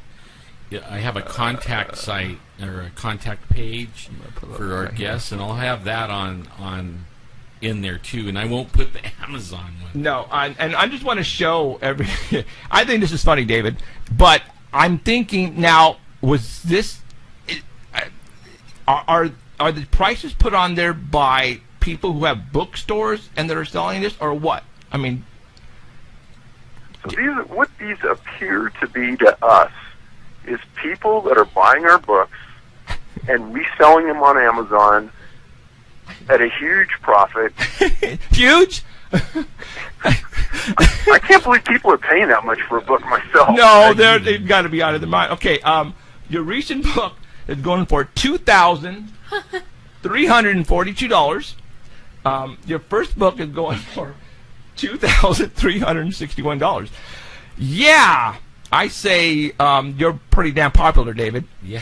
Or somebody does not like you and does not want people to buy these books. Because if people are not familiar with shows like this, they're not going to know about your websites. You know what I'm saying? They're not. They're not. Like I said, you're coming across. There's something going on. Our government knows exactly what's going on. And they want to keep this hush-hush. Obviously, you've been getting grief since you first started finding out or trying to get information from the government. They don't want to give you case files. They're making you pay or want you to pay millions of dollars, right? Correct. Man, that blew me away. Yeah, the millions of dollars just for a little report. Yeah. They're hiding something when that happens. Now, since the last time we've talked to you, has anybody from forestry or government pull you aside and give you some information that obviously you haven't told us about, or something? Put in the book. Yeah. So a friend of mine and I were at a national park. Maybe so. I think it was last summer. And we step into one of these little satellite offices, and there's 3 older gentlemen standing around a table talking to one ranger. And I happened to just be nosy, but they saw me standing there listening, and they were talking about some fascinating stuff, and you could tell that these 3 older guys really knew what they were talking about. And one of them gets up and he goes to the parking lot, and he kind of appeared to be leaving, so I followed him out, and I introduced myself, and I said, "Hey, if you have a minute, I'd love to talk to you. You seem to have a lot of information." And he was the nicest man you could ever believe. And he says, "Yeah, I'm a retired special agent from the Park Service." And I said, "Oh, well," and I told him what I had done and my background, and I said, "Hey, could I talk to you?" We ended up standing there talking for like an hour and a half, and he was very frank about many things. And I asked him, I said, "How and why does the Park Service withhold this information about missing people and not inform the public about these issues and blah, blah, blah. He looks me in the face, me and my friend, and he says, it's a lack of integrity. Those were his words. And he told us a series of stories about investigations he was doing where they were thwarted and almost purposely somebody interdicted to ensure that the investigation wouldn't go forward. And it was a very enlightening conversation from someone who was there, who had done it, who had experienced it, and was very frustrated. And so people know, the National Park Service has a large law enforcement contingent that are law enforcement police officers and marked cars that have gone to some of the best law enforcement training in the world through the Federal Law Enforcement Training Center. And after you've been there for a while, you can step up and be a detective, and you get a category which is called special agent. And they're the ones that do the bigger investigations into the park. Now, if it's a real serious investigation, you turn it over to the FBI. But normally, it's a special agent of the National Park Service that does these investigations. And our conversation with this man was very enlightening. Yeah, well, they're federal agents. That's pretty cool. I mean, so that like the guy I would have been blaming would have been him, but then you find out it's not him; it's somebody higher up than that, even. One thing I tell everybody hands, is that when you go into a park and you look at the rangers in the park, those people are here for us. They're great people. They're doing a job that is a great service to everybody who visits. They're looking out for our well-being. These are not the people that are making policy inside the Park Service. And I seriously doubt if those people know anything about what we're talking about. It's the people my guess is it's the top 3 or 4 people in the Park Service that really know what we're talking about right here. We are you familiar with the forestry department is trying to close up some land at higher elevations above, 5,500 feet? Something like that. And millions of acres east of Fresno. They say because of a certain toad or frog, and basically they want it fenced off, and they want to keep people away from the upper elevations. And it is weird that, because we attended one of those meetings, and everybody was just tripping out, like, why are you guys doing this? And we were not getting an answer from them. I mean, obviously they were saying, well, there are a couple of animals, the toad and a lizard or something that it might go extinct or whatever, so we have to basically keep people out of this area. And a lot of the area that they want to block is pretty much where all these people are going missing. Yeah. Okay? And that's why we showed up. And it just, I don't know if there is a correlation that, the reason that they're trying, I don't know. Have you heard anything more about the shutting down of the government land? Well, actually, it's public land, and that's why people are ticked off. Every once in a while, somebody will send me in from some part of the country something really similar to what you're saying. And what they're looking for is some logic to understand the decision. And usually it's people like you who understand the system and are trying to get a complete understanding of the rationale behind the closure. And more times than not, people can't find an understanding that makes sense. That's 100. You hit it right on the head. I mean, and everybody in the room was getting frustrated, and the ones running the meeting were just like smug. Yeah, they tried to answer. They were beating around the bush. Yeah. And it was just crazy. So, all right. What is next on your agenda, David?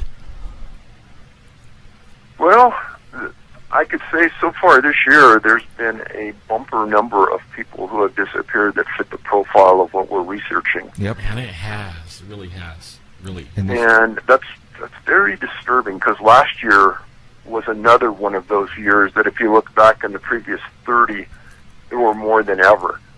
And I don't think it's our awareness of the topic. I actually believe that there's something unusual going on, which is even more bothersome. So, I mean, in the last year, I've had 3 families of victims that have contacted me. One, a girl that's a physician, and a guy that was an attaché out of British Columbia for the government that disappeared on a hike. Her mom contacted me. A wife of a man who disappeared in British Columbia contacted me. And Jared Adadero's dad contacted me. And in fact, I'm going to be going to a search and rescue meeting this week with Alan Adadero, and he wanted me to go with him to help explain some of the circumstances in his son's disappearance that people don't want to acknowledge. What's so particular about that case? That's interesting. I mean, his son was in a wilderness area, and he was with a group of adults, and somehow he got away from them.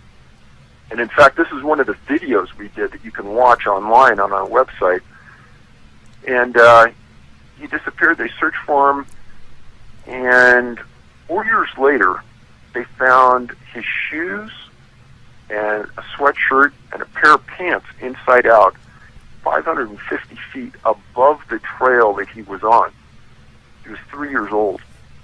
And we made the hike up to the location where they found his remains, and they only found a tooth in the top of his cranium. And I can tell you that was one of the hardest hikes I've ever made in my life. We were on all fours going up this steep embankment. And Alan had explained to me beforehand that his son never liked to tie his shoes. And he couldn't understand how his shoes ended up 550 feet up this embankment. And originally, the sheriff in the county said, well, he must have been taken by a bear or a mountain lion. Well, Alan showed the clothing to some mountain lion experts, and 3 of them said, no, he wasn't taken by a mountain lion, based just on such little damage done to the sweatshirt he was wearing. It doesn't make sense. And then everyone questioned why his pants would be inside out. And therein lies another issue on many of these missing persons cases, is that when they're found, their pants are inside out. Think about that. Weird. That's one of the things that boggles the mind. Yeah, Jared's shoes looked to be in immaculate condition for supposedly being in the winter for 4 years. The colors were vibrant. really? Yeah, and you watch this video and you can see the shoes. It's going to be puzzling to everybody that they were out for 4 years. But how he got up that 550-foot area is beyond any logical grasp of an explanation. I have no idea, because I did all I could, and I'm in phenomenal shape to get up the side of that mountain. And how old was this person? 3 years old. 3 years old. No way. Okay. And that's what we're trying to tell people. In fact, that's something you might do is that we haven't done yet so far is list the things, like we did the storm and stuff like that, but only like tie them all, the things that the criteria that makes it into the book. You know what I mean, or into makes it one of these kinds of cases. Well, so at the beginning of each one of the books, we go through this explanation. Right. And this is one of the other reasons why we started to do these videos, is to give some clarity to maybe any ambiguity that may be out there about these cases, and take the rumors out and talk about the facts. And in Adadero's case, few of the facts have ever come out like this, and now they're finally out there on the table, and it'll be interesting to see what the response is from law enforcement. I think it's interesting. Like, they don't even, they try to avoid the subject. We've talked to several around here. I know some, and and when I talk to them, they don't even want to talk about it at all. Like you were saying, California has tight-lipped cops. These guys are tight-lipped on this for sure. Wow. Okay, David. I'm the reason why I brought you on is I've been trying to put in people's heads that there are people like you and me, children that are going missing, I have friends and relatives who like to go camping, and they just let their kids go out and run around, and they need to watch, their loved ones from now on. And like Alan was saying a couple of weeks ago, I went on a rant, and I pretty much said, that's it, you guys, stop going by yourselves. No more. You need to go with somebody, carry a gun, and like you, carry some type of transponder, GPS, in case you do get lost. But that is not, I mean, don't think you're going to be safe even with the gun. Because people are going missing with guns, right? Yeah. Absolutely. Shit. Okay. All right, David. Your website again, Can-Am. What was it? CanAmMissing.com. Go there, look at the petition, and then go to the YouTubes and watch our YouTubes. It'll offer a lot of clarity to you, and it'll help your argument, Jeffrey, about people going into the woods and why not to do it. Because there's one on there about a small kid. There's one on there about an elderly man. So it covers the bases. Right on. I just subscribed a little bit ago before the show. So- I just happened to see that and subscribed. So I'm going to be watching. So, obviously, this is your fourth book. Are you going to be writing another book on more cases, or are you going a different direction, or what do you got going? I'm not sure what's going to happen next. I mean, the response we've had from the videos has been astounding. It's all positive, so that's good. We might continue to do that, accumulate cases, and just kind of see where things go with it. Okay.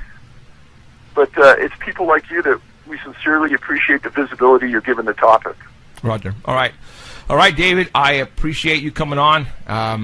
This stuff just intrigued the hell out of me because it's. I mean, I'm going to say it. It's paranormal, man. This is not normal stuff that's happening to the public. They're going missing, and how they're going missing, it's just blowing my mind, and I'm sure you're blowing a lot of people's mind out there right now. So, all right, David, thank you very much, and I'm sure we're going to be talking soon in the future, all right? Sounds great. I appreciate it, guys. All right, take care. See ya. Bye-bye. Now you know why I've been telling you guys, stop it. Stop going by yourselves up in the mountains. You need to quit right now. All right? I mean, come on. We just had a hiker just found dead 2 weeks ago, east of Fresno. All right? And we just, at Ashley, they just found a dead body at Shaw Avenue and Zedeker Avenue. And this is way on the bottom. And they're saying they found a dead female, and that's it. They're not saying anything more. So you guys need to stop right now. I got 2 books that we're going to be giving away. And let's go ahead and do it right now. Let's give away the first book. Fourth caller. Fourth call. Really? Yeah. Okay, well, let's, okay. have to Oh, give it a couple wait. minutes. Actually, Yeah. go through, hang up on 10 calls, and then we'll start after that because of the delay on Art Bell. Remember how you were telling me? So the 14th So caller. the 14th caller. All right, Okay. so let's go. I'm They going to still give you a might not book. even make the delay. I think so. Think so? I think so. All right, you guys, let's go. We're going to give away one book right now. I'm missing 411, The Devil's in the Detail.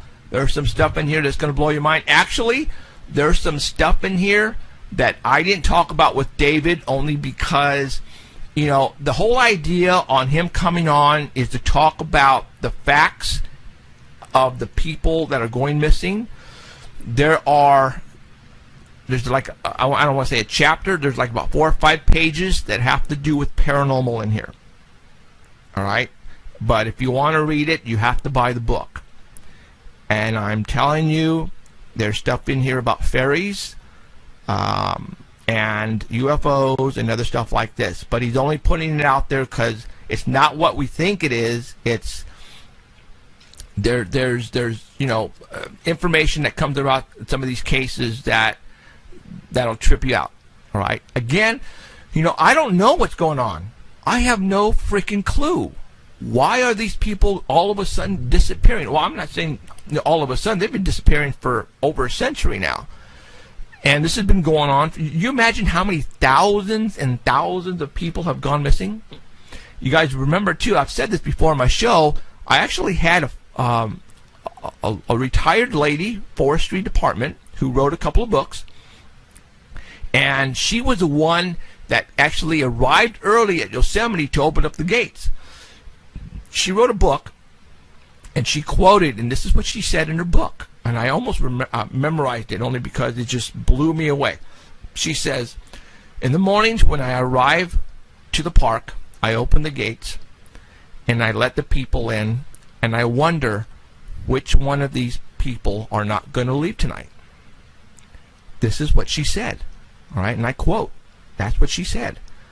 So, obviously, the forest rangers, they know how many people are going missing.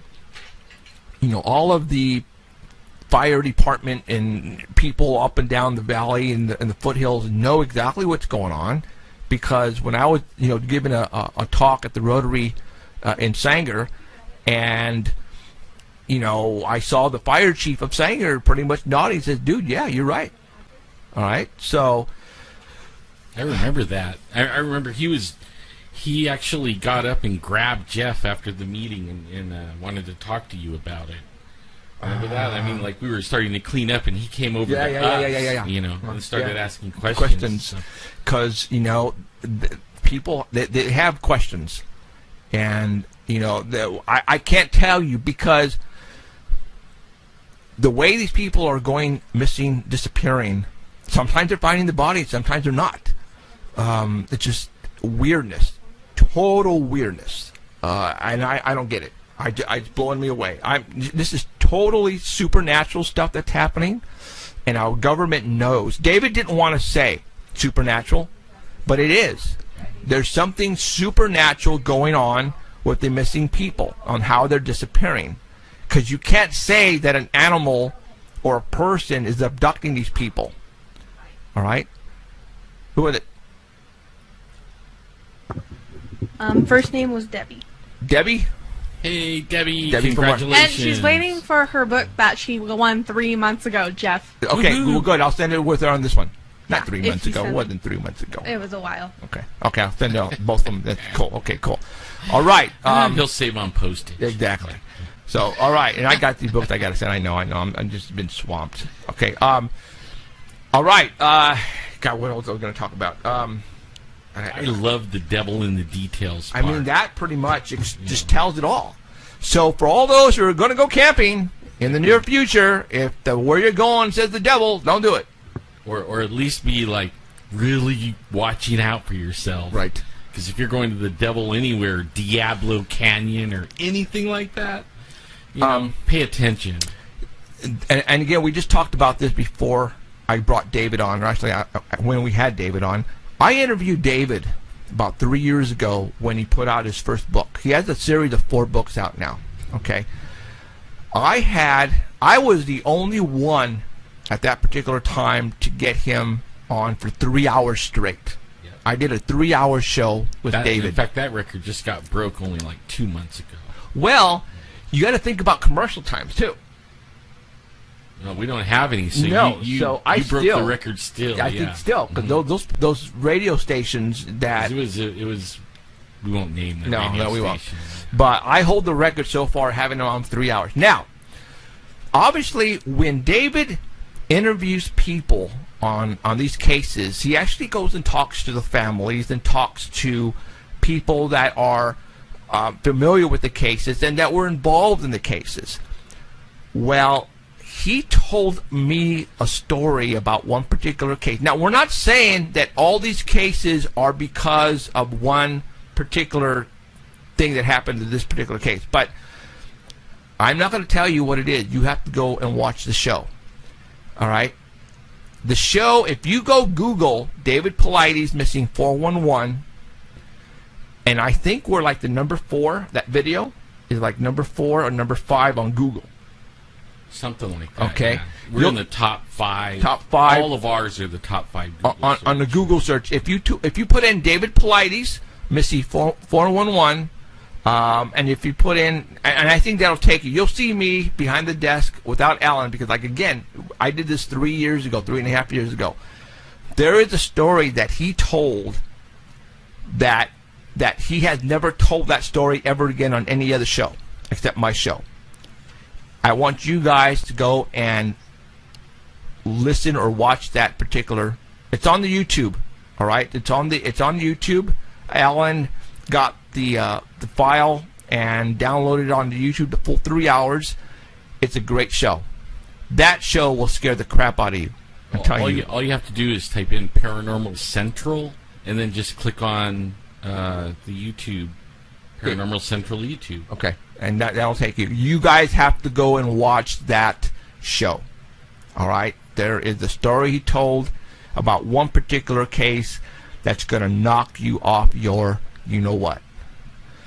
And our intention here is to make you guys aware of your surroundings from now on when you go camping or hiking. All right? Just because your child is playing 10 feet from you, don't you think that he or she is safe? Because people are going missing that close from other people, and they're totally disappearing like poof, and they're gone forever. And right out of their camper.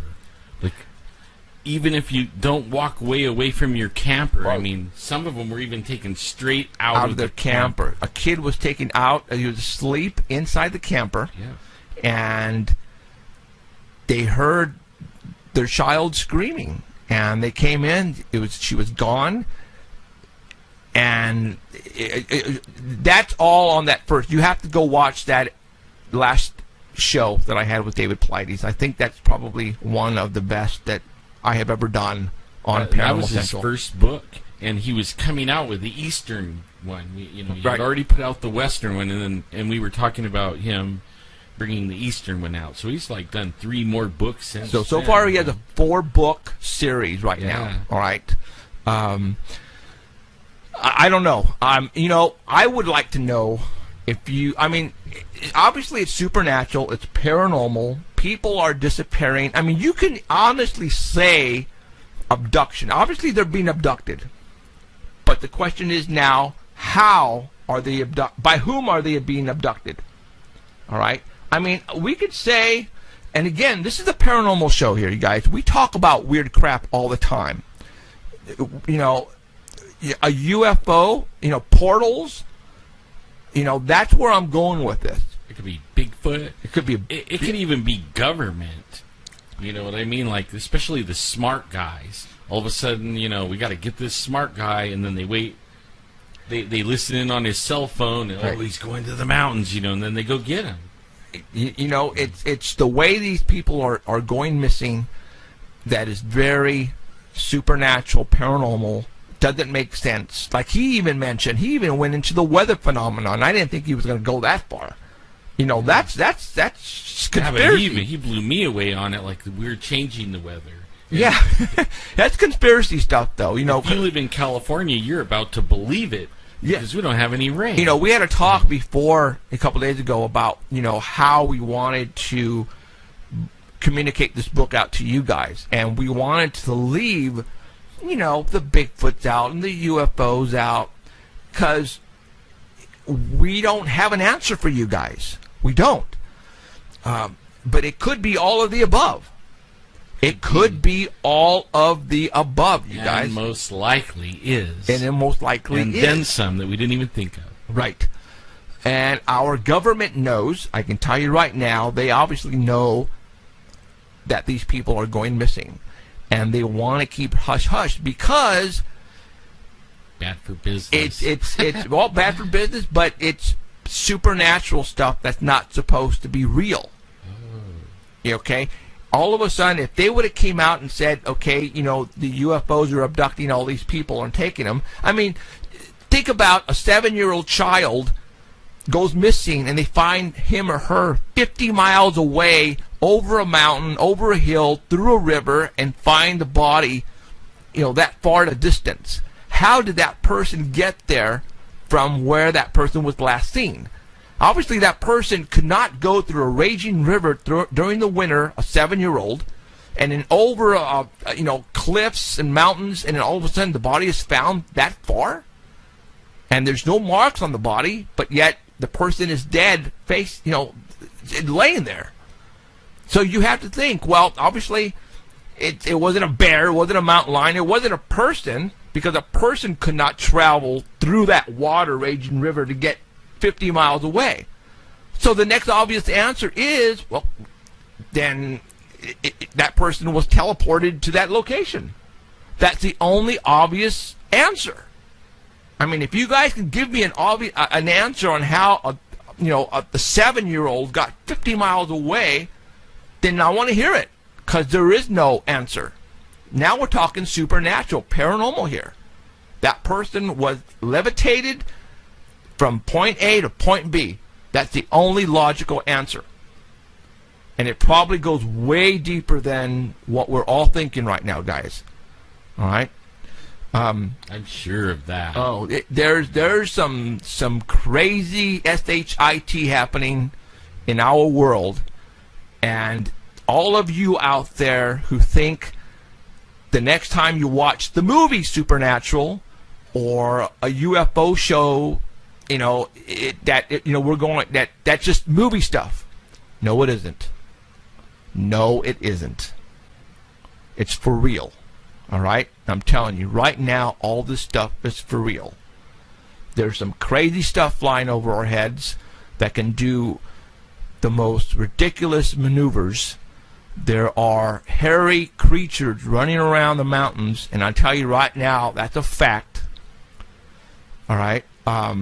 People are witnessing grays, they're witnessing weird creatures, shadow people. All this is for real. So don't think this is just make-believe stuff, all right? I would bet that in the audience listening right now, somebody's seen a shadow people. I would bet money on it. Right. That somebody has a story of a shadow, and it could be like a little one, or it could be a man in a hat and a coat. Right. I mean, I would bet money. And there's a lot of people out there who have it inside them, and they want to tell somebody. And I'm telling you right now, if I'm looking right at you, you are not alone. All right? You are not whacked. You're not crazy. You're not seeing things. Don't be embarrassed about what you encountered or what you witnessed, because there are literally thousands and hundreds of thousands, probably millions of people around the world that they're experiencing exactly the same thing. And we got one more book. Yeah, we got one more book, guys. A few more minutes. So. Okay. Let's do it. All right. 14th caller again.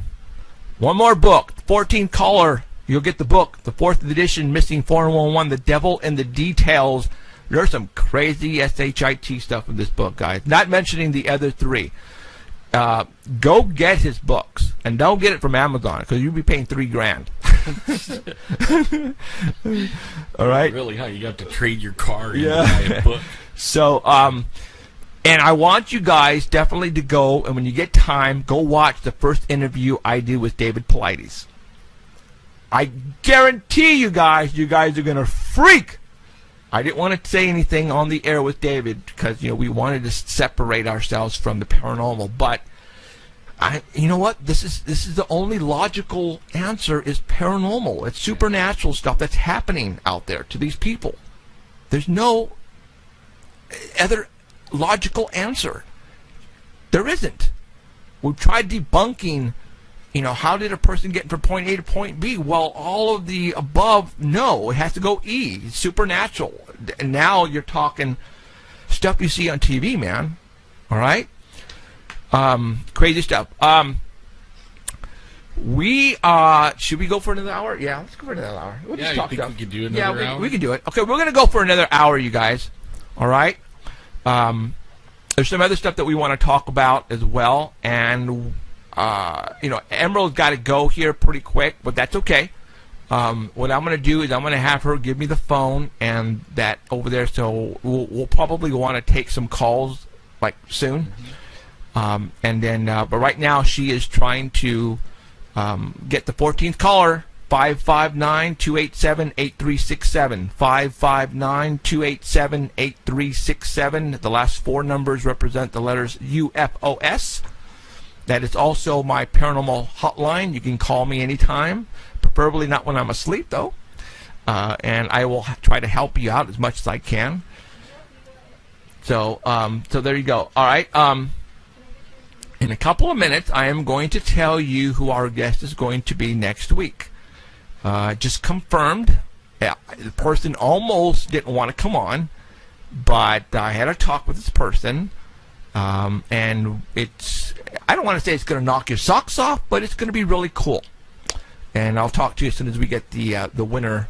And Emerald has got the winner on the line right now, so all those people, please stop calling. So, but yeah, I got a cool interview next week.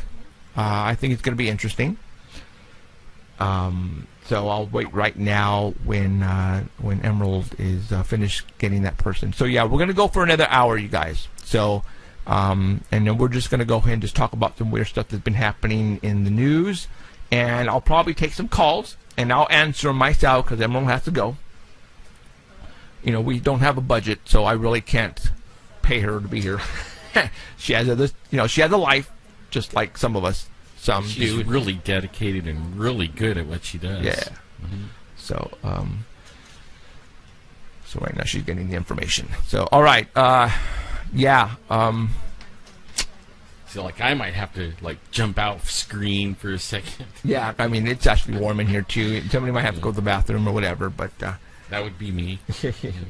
I drank all my coffee. Oh, did you? Yeah. You can go get some more coffee if you want. So I'll manage the line. So she's talking like right now. Like I said, she's talking to that person right now. So don't you just love that? Like somebody said they're going to go to the FYI airport.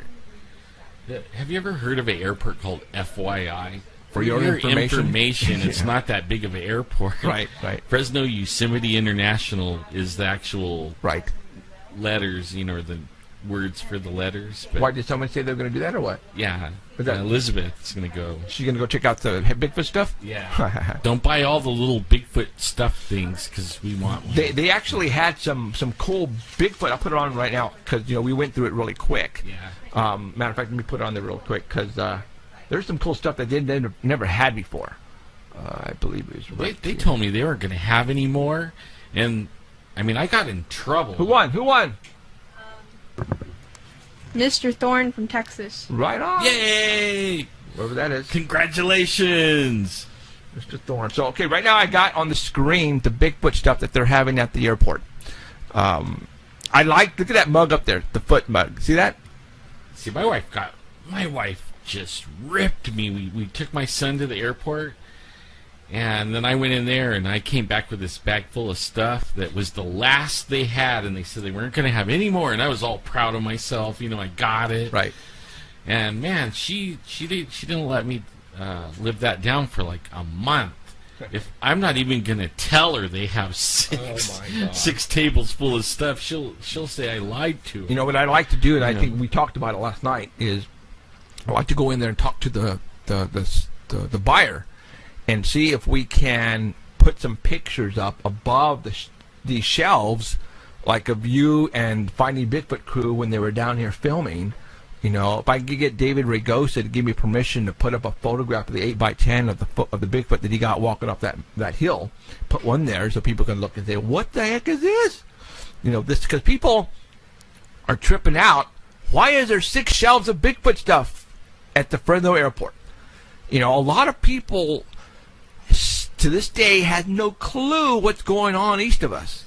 No clue. If you watch this show or listen to it at artbell.com, well, then you have an idea. But otherwise, the next person has no clue. No freaking clue. Okay? And I want to make people know about it. I want people to know about what's going on around us. What's that? Do you have a picture up right now? No. Put something up for somebody to do this. Do I? Okay, yeah, go ahead and give me that. Oh, all right, hold on, guys. Go ahead and talk. No, I meant put a picture up. Oh, gotcha. Yeah, see Emerald is still Emerald's wanted by the FBI, CIA, DEA. No, I'm not. I know, just kidding. All right, go. Yay! Okay, guys, look real hard, and you can see Emerald. No, just kidding. I'm just pulling your leg. Yeah, we could talk about what we did last night. And they were telling me, like, Jeff was just telling me there's a fire in Yosemite. Yosemite is burning right now, you guys. In the valley, right? No, at the top of the hill. Thanks, Emerald. Oh. Man, but only we were in the mountains last night, and it was so dry. Yeah, oh it was. God, it is really dry. We had nothing going on last night when we went to the spot. It was so dry. There was a trillion crickets. It was so loud. Yeah, I've never heard crickets like that before at that spot. That was just weird. It just blew me away. So, I don't know. That spot is always like something different every time. Okay. All right. I'm going to go ahead and give or tell everybody who we have next week. Okay, and I'm gonna take my little. Okay. While you do that. So I'm gonna put up a picture right now of the person. This is gonna be a cool one, guys. Okay, hold You on. will want to be here next week. All right, hold on. Oh, you know what? Let me just open that picture up some more here. All right. Boom. All right, I just put up a picture of 1, 2, 3, 4, 5, 6, 7 gentlemen. Obviously, this looks like to be an old picture. They happen to be loggers. Does everybody remember Fire in the Sky? Travis Walton? Well, I don't have Travis Walton because I'm kind of saving him for something. But I have another gentleman by the name of Steve Pierce. He was one of the loggers in the crew who witnessed the abduction of Travis Walton. And he is going to be on with us next week. All right. It was really hard getting him, but I did get him. I have found out that he wrote a book, a personal book about himself and what's going on with him right now, which I thought had something to do with Fire in the Sky, abduction. But it doesn't. It just so happens that the book that he wrote about himself is about something paranormal that's happening to him right now. Then I found out that he only put out 50 books. And that's it. Then I just found out that I got the last 3 books. And guess what? I am going to be the last interview he is going to give ever in his life. I am the last interview ever that he's going to give about Fire in the Sky. And I got the last 3 books, which I'm going to be giving away 2 because I'm keeping one. That is going to be next week. I have Steve Pierce, one of the loggers. As a matter of fact, the picture that you see right now, he is the far left logger. And if you guys all saw the movie Fire in the Sky, which I actually saw it when it was in the theaters, man, I was so there. The actor that played him with Elliot from E.T., that was the actor that played him in the movie. So he was in the pickup. He was one who saw Travis Walton get zapped and he was there. So we're going to talk to Steve Pierce next week about that whole ordeal and find out if there's anything that was left out of the movie. 'Cause, you know, that movie, when somebody writes a movie about an incident, they exaggerate a lot, you guys. A lot of that stuff is made up to make the movie better. Okay? So a lot of the stuff that you saw in Fire in the Sky never really happened. So we're going to find out. Obviously, it wasn't from a first person because we're not talking to Travis Walton. Like I said, you know, I have what's the word I'm looking for? I'm going to use Travis Walton later down in the near future. But it just so happens that I found out about Steve Pierce, and I got him next week. And again, this is going to be the last interview he will ever do in his life. He's not going to do one between now and then. I've got it, and this is going to be the last one. And I've got the last 3 books. He's not going to have any more published. And I'm going to give away 2 next week. And you know what's odd, though, you guys? is he doesn't want to talk about what's in the book. He told me. He goes, Jeff, I don't want to talk about what's in the book. I just will talk about, the incident with Travis Walton, which is throwing me for a loop because I found out about what was in the book, and it's supernatural, paranormal stuff. All right, that's going on with him right now, and he pulled out of a interview that he was supposed to do a couple of weeks ago, and there's something going on, and he was going to spill it on next week's show, but now he doesn't think he's going to. He just wants to talk about Fire in the Sky. I might be able to drag it out of him. Let's see if I can. I'm pretty good at doing that. So I'm hoping that I can interview him and get him and ask him, why is this going to be the last interview he's ever going to do? All right. So we have Steve Pierce from the movie Fire in the Sky. He's one of the loggers, and like I said, he was played by Elliot from E.T. That was him. The actor that played him. We're gonna have him next week. That's gonna be cool. I'm gonna have the last interview he's ever gonna do in his life. It's gonna be here at Paranormal Central next week, and that is a fact.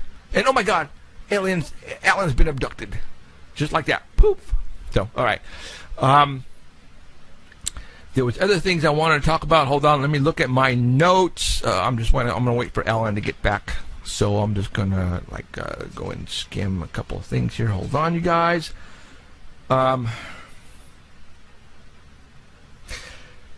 Let's talk a little conspiracy, you guys. All right. You all know who just passed away a couple days ago? Joan Rivers. All right. Now we're gonna talk conspiracy theories. All right, you guys. Yeah, because, we talk about all that stuff here on the show.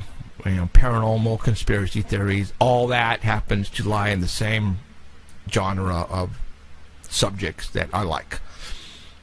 And I'm not afraid to talk about a particular subject, and I want to talk about Joan Rivers, all right?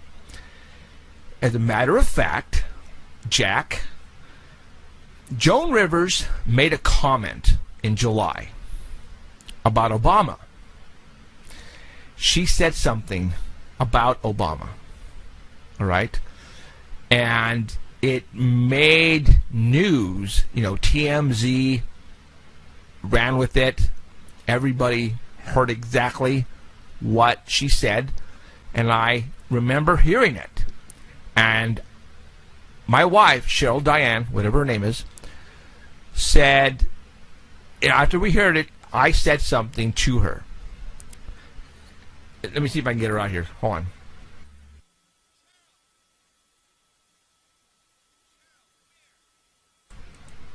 I just called my wife over because I want her to basically verify what I said out loud to her when Joan Rivers made that comment. Cheryl, call Mom. Okay, right here. With your voice, remember when Joan Rivers made... No, you stay right. No. When Joan Rivers made the comment that about Obama, what did I tell you was going to happen to her? They would kill her. Say it louder. They will kill her. They will kill her, right? She would die. She was going to die within 2 months. That's what I said. Okay, thank you. It's still unknown cause of death. Right. So I pretty much called that one, and Cheryl Diane, whatever her name is, heard me say that because she said, holy Jeff, you were right. Now, let's think about this conspiracy theories. Now, I went ahead and I posted it on my wall on Facebook. I posted the comments she made about Obama, and a couple of people let me have it because it's our president of the United States, right? I shouldn't be talking like that about him.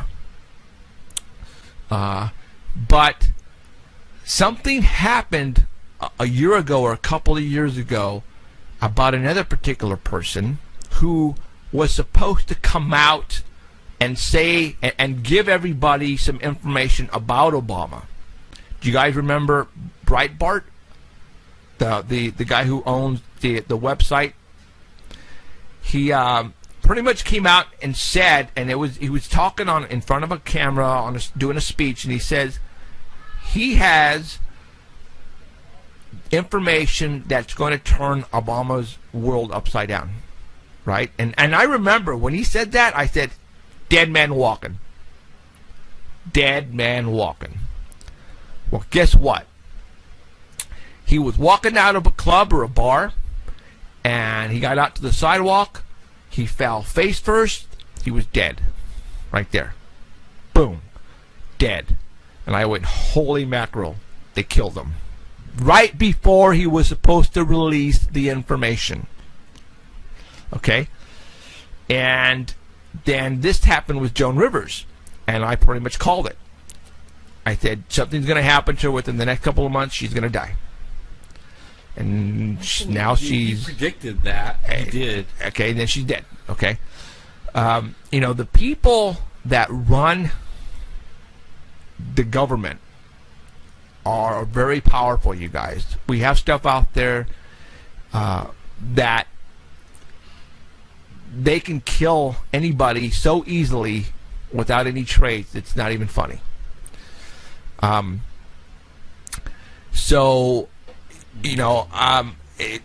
Rivers was the type of person who didn't give a crap about what she said. And she said it. Now, what she said, is it a fact? I don't know, but I'm telling you right now, a lot of people seem to think it is. I'm almost afraid to say anything. You wind up dead. Yeah, because there are a couple of videos out there that have, that kind of back up a story. All right, about now. I don't want to say anything, but go and Google what Joan Rivers said about Obama. And then it'll bring up some other videos that will, try to prove it. Right. Okay. So, am I, out of my league right now? Am I just way out? Dude, you have no idea. You're absolutely ridiculous for bringing this subject up. You have no idea what you're talking about. This is the stupidest thing I've ever heard in my life. But the stuff that we talk about on this show is absolutely ridiculous stuff. It's stuff that is hard to imagine unless we bring you information and facts about what we're talking about. And that's what I wanted. That's what the show is all about, you guys. I was telling my wife, we talk about the paranormal and stuff like that, Mm-hmm. and you think you get it figured out. You think you got it all figured out. It was aliens, right? Like what's his name? With the weird hair. He's like, I don't know, but only it's aliens, right? And you think for sure that you have it all figured out, and then something happens or something comes out and it blows your paradigm out of the water, and then it makes you rethink everything. Well, I've had my paradigm blown out of the water so many times now that I don't even say I'm not gonna stand firm on anything anymore, because man, it just gets weirder and weirder. Weird. Really weird. Really weird. Let's talk about terrorists right now. Oh, man. We were talking about that before we went on the air. Yeah. About how ISIS is supposedly here in the United States already. And, They are. And getting ready to plan an attack. You were telling me, and I don't know how I missed it, but Holder. Eric Holder. Eric Holder is the... What is he to He's the... like the top cop, Attorney General. Attorney General, thank you. You were telling me he has just switched religions. He did it a while ago. He had to go for business to Saudi Arabia. And that's where we send all our money when we buy a tank of gas. But he turned Muslim. He's now Muslim over there. And then since then, guess what, man? The Muslims can come in and out, and I'm not bashing Muslims or anything, but there's some Muslims out to get us, you know. They already are saying they're going to attack. They've already attacked, and I don't get it why we don't do something about it. But I actually believe like maybe our government might be kind of bought off by these Saudis with all their money. Now, you're telling me that the Saudis are pretty much buying everything. Yeah, they are. Like the prince, I can't say his name, but he's a prince of the king of. He's the second son. He owns major shares of Time Warner. He's the number 2 owner of Fox. Get this, Fox News, right? That's the one all the conservatives go get their news from.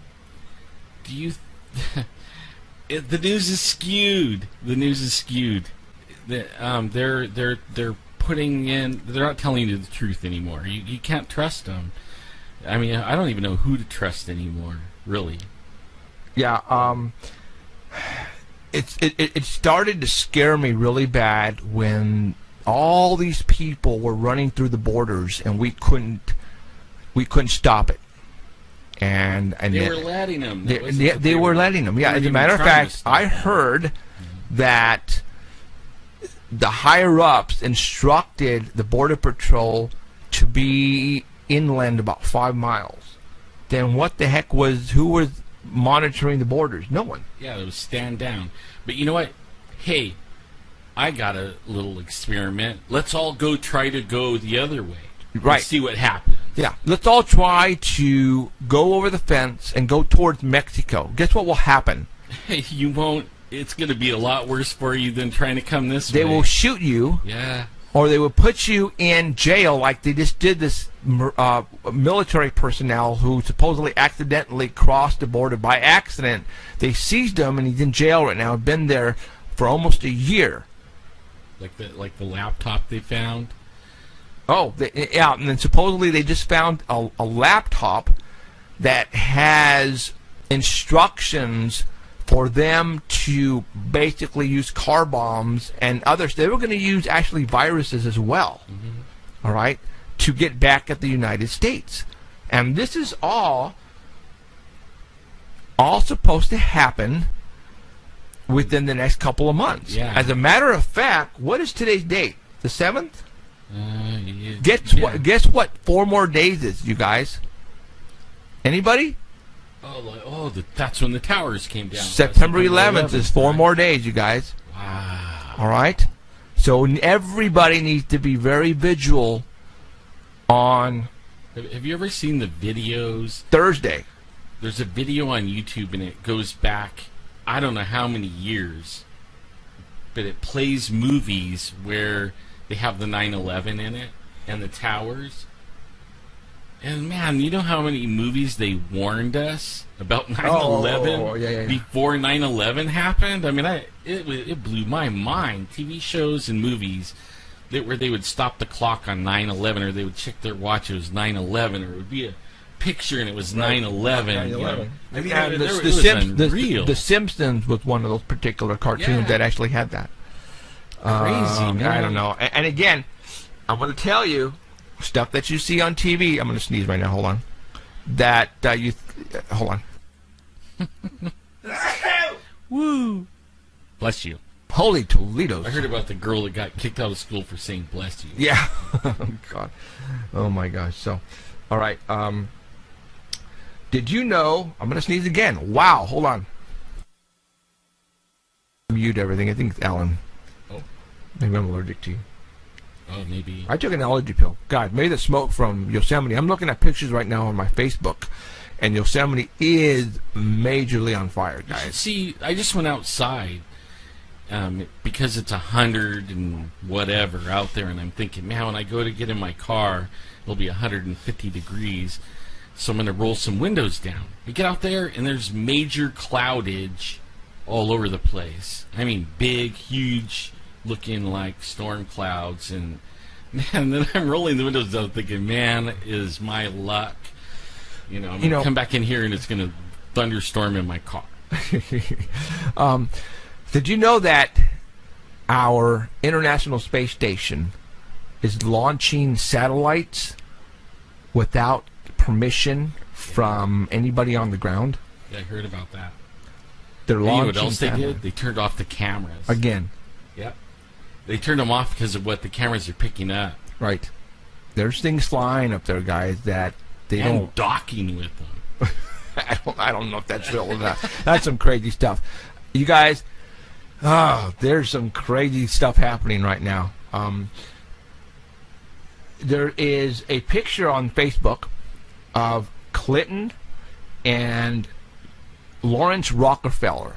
I guess all of the elites are pretty much, all together. The Clintons, the Bushes, the Rockefellers, everybody are pretty much in cahoots with each other, even Obama. All right, it's a fact. And this was a while back when I think Clinton was the first lady, and she was walking with Lawrence Rockefeller. And you know how the press takes pictures and they post them and it gets out there. Well, Miss Clinton was carrying a book in her left arm with her jacket, and part of the back of the book itself was out there so you could see it. But when they took a picture of it, they had to zoom in on it and try to figure out, well, what was the book that she was carrying? Well, that book finally was revealed. Somebody actually zoomed in on it and went all out and tried to find what book she was actually carrying. And it was a book about UFOs. As a matter of fact, I believe it's on my Facebook wall. For all those who are not friends of mine on Facebook, I suggest you do so, because I have several people like Elizabeth Martinez and Danny and Alan and some other guys who post some great stuff. And what's his name? Oh my God, Douglas Stingley. Yeah. Okay, and this particular one was actually Douglas posted this, and she was holding a book. Now let me give you the title of this book. It is now why was she got the title? Yeah. Oh no. See, what they did is they zoomed in on the back of the book and had the barcode, and they had just about this much out in the open. And with that, people started. As a matter of fact, here's the book, and it was like this part was out of her jacket, so you could only see this part. But they were able to, with that, find the book that it matched up with. And Wow. And it's on my Facebook wall, you guys. All right, you guys go and look for it. The front cover. The author is Paul Davies. And the actual title of it is "Are We Alone?" Wow. I know Okay. we're not alone. All right, We're not. check it out. There it is. And with that, they were able to figure out, because there it is, and that's "Are We Alone" by Paul Davies. Now hold on here. Check out the necklace. Whoa. Okay, that would be like That double cross, like ISIS, like. Yeah, I mean the double cross. That's the same one Exxon uses, and that's What? How come nobody even talked about that? because they're too busy looking at the Book. You guys, Douglas, the picture that you just put up on my wall, Jeffrey Gonzalez, all you guys who want to look at it, you know what? I'm gonna. You can, I think. Yeah, but I don't want to bumped off, huh? That's what I'm afraid to do. Mm-hmm. Okay. Yeah. I don't want to take a chance and then have that happen. So go to my wall. Anybody can go to my wall right now on Facebook. Yep. Jeffrey Jeffrey Gonzalez. Type that in, or Sanger Paranormal Society. You'll get there one way or another. Scroll down. Douglas Stingley put an article, and it has Miss Clinton and Rockefeller walking right next to each other, like on a path in like the woods. And when you get to that article, scroll down, and it shows you the book that she actually has in her, in her left arm, tucked under her jacket.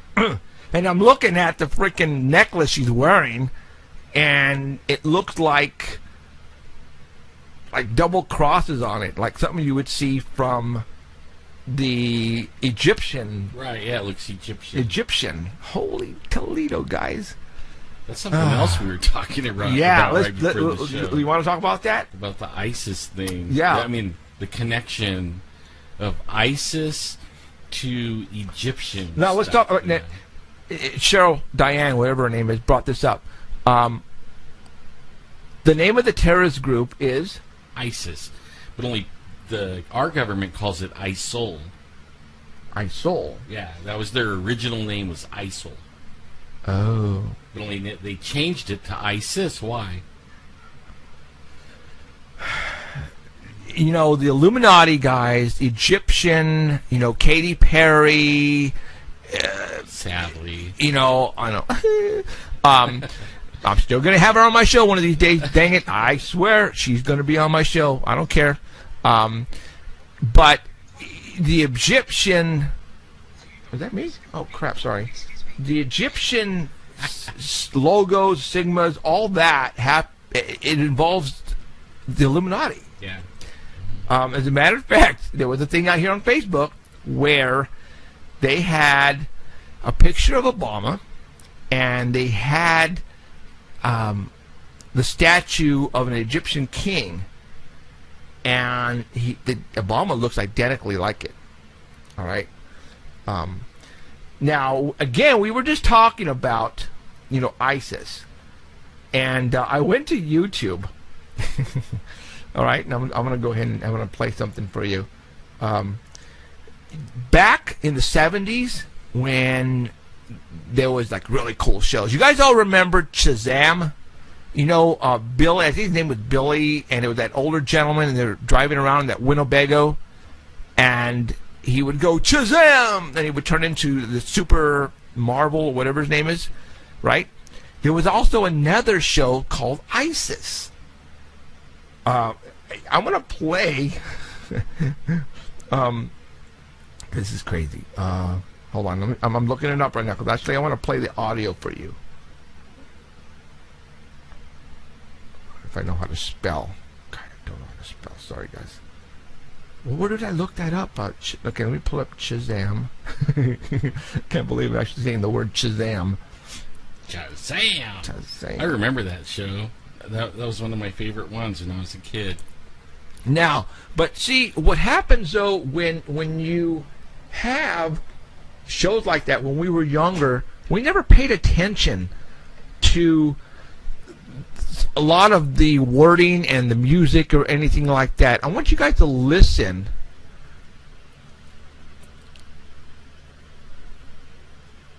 Hold on. It's the hotline.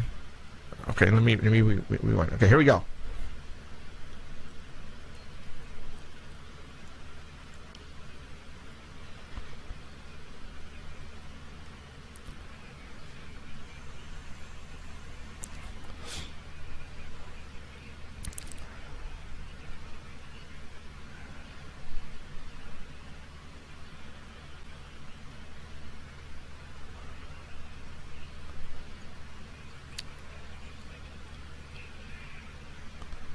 You guys remember that? Oh, those are the coolest shows in the world. How many people ran around yelling, Shazam!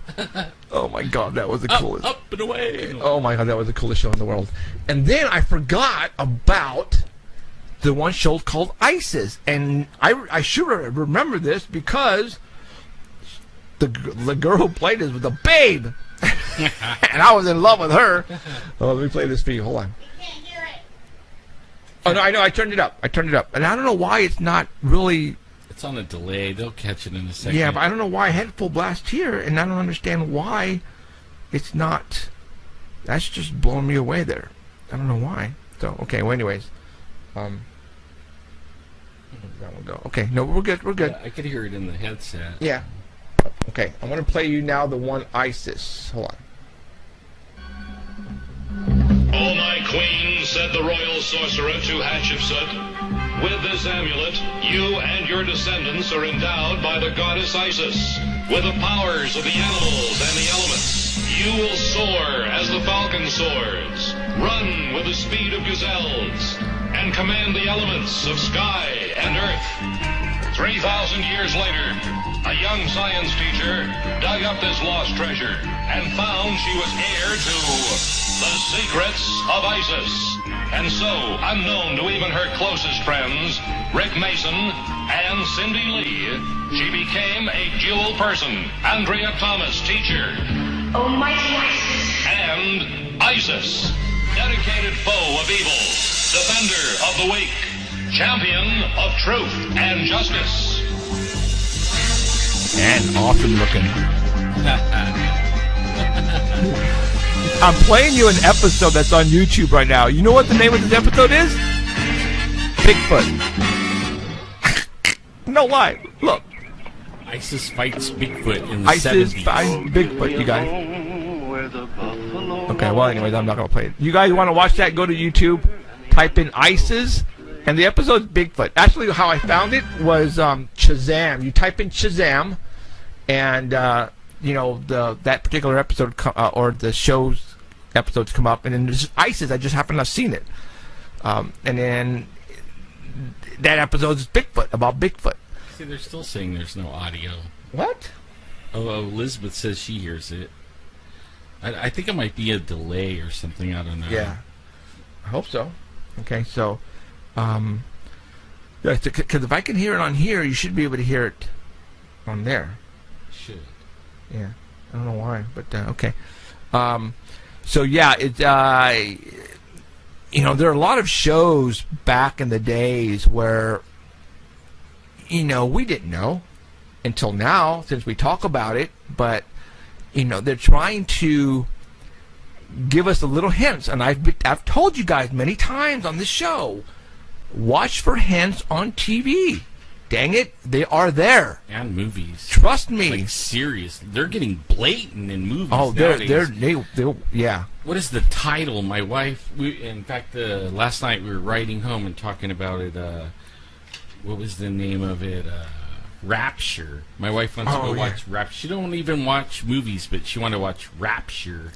And then we talked about Left Behind. All that is like the end days stuff, you know, end times.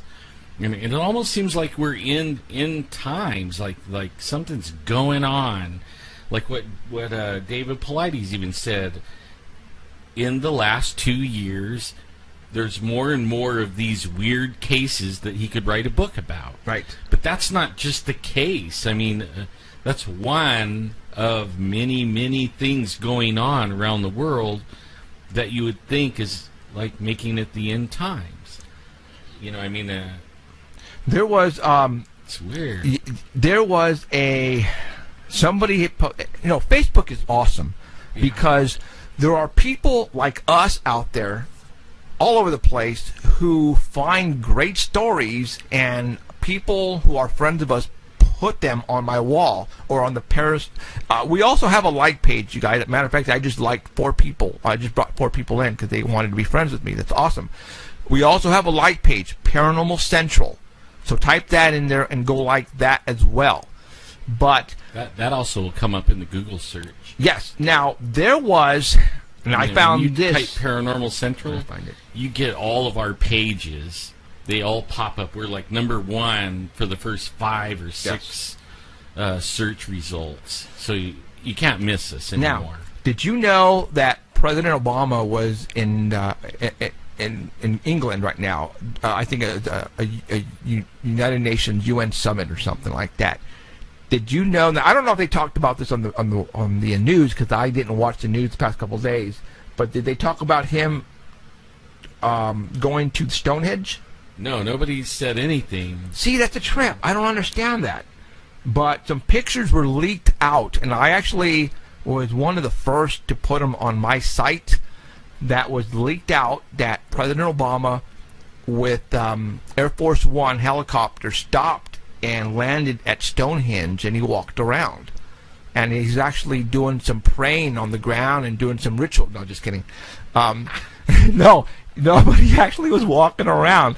And you know where I'm going with this, right? But he actually said that now he can cross one of his bucket list goals in life was to actually go to Stonehenge, and that's what he said. So he goes and visits Stonehenge, and Hillary Clinton is carrying around a book about UFOs. About aliens, are we alone? I didn't think about that. Yeah, what's going on with is our government, like, are they dropping clues, or are they interested in it as much as we are? Now, when I started doing the Sanger Paranormal Society, for all those who don't know, because there's a lot of new people on tonight, I started paranormal when I was a kid, actually, but in 2001, 2002, I actually started an organization called the Sanger Paranormal Society. We actually go out and look for, Bigfoot, UFOs. We're actually investigators here. That's sort of kind of how we know a lot about the subject that we talk about, because we're not just talk show hosts. We go out in the field. Last night, we went up 2.5 miles, 2.5 hours east of Fresno, up in the mountains where Bigfoots are, and we went to go to one of our sites. Nothing happened. Too bad. Am I going to make something up? No, I'm not, because I'm telling you the truth. Nothing happened that night. Nothing happened. And we always tell you the truth. Yes. Always. We're not going to make stuff up here. At least what we know is the truth. Right. Now, the reason why I started the Sanger Paranormal Society is because some crazy stuff were happening around where we live. First I saw, ghosts, and people were telling me, there's things in my house, what is it? And I just found that fascinating. And then UFOs, people were witnessing weird lights in the skies. I was actually a MUFON investigator. I became a section state director for a couple of years until I quit that organization because some things happened, and I did not want to continue my relationship with them, so I moved along. You should tell them about. Okay, we had a guest last week, and we talked about an experience they had, a UFO experience. Remember? On the phone, you mean? No. Oh, Michael. Jolene. And she had the ghost experience in the ship, and then she talked about a UFO experience that we talked about on our show a while ago. Right. Well, tell them what happened yesterday? I got a call. Yeah, well, I got a call on Monday or Tuesday. I just forgot to tell you guys about it. So it was like the day after the show. Yeah, because he was supposed to get me the paper. Well, anyways, Jolene was here. Interesting, okay. RJ, who I think is the oldest, was driving on the 99 freeway. Which is the same one that was with her on the first UFO incident. Now, a few years ago. He told me, and how I found out about this is Jolene actually sent me a message, said, hey, you better talk to Michael RJ. RJ, I can never figure out which one's the oldest. I think it's RJ's the oldest because he's driving. That something happened to RJ on the 99 freeway right around Selma, California, which is not too far just south of Fresno. So I called him, or he called me, I don't remember. We were talking, and he said, okay, this is coming out of his mouth, right? Now, they're not going to make this stuff up, you guys. But something happened to him really weird on the 99 freeway, and I want to relay what happened to him. I wish he would call me right now and tell me. Yeah, if you're listening. RJ... are you listening? Jolene, get RJ to call me right now, and tell us what happened to him. I won't tell you right now. Let's wait a couple of minutes. Maybe he can get him to call me.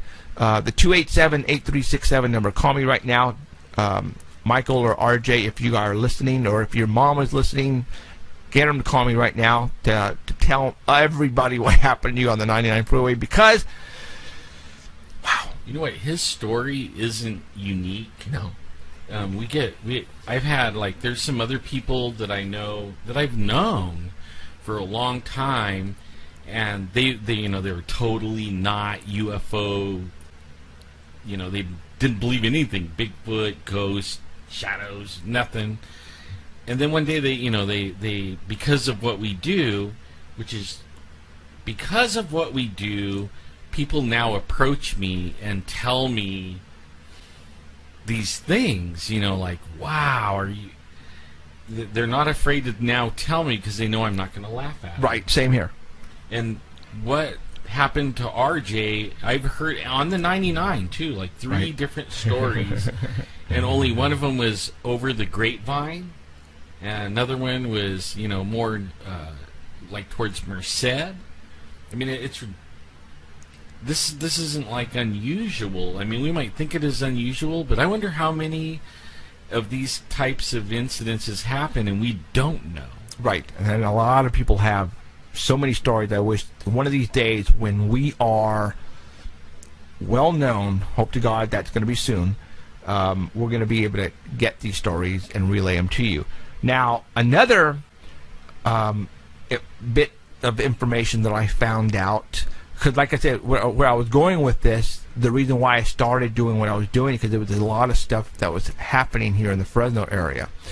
And a article came across the Facebook about a line that cuts across the United States at the 37th degree parallel. All right, and I was going, because and I'm trying to figure out how that all works. Granted, I'm not into that 37th. I guess well, anyways, the 37th degree parallel.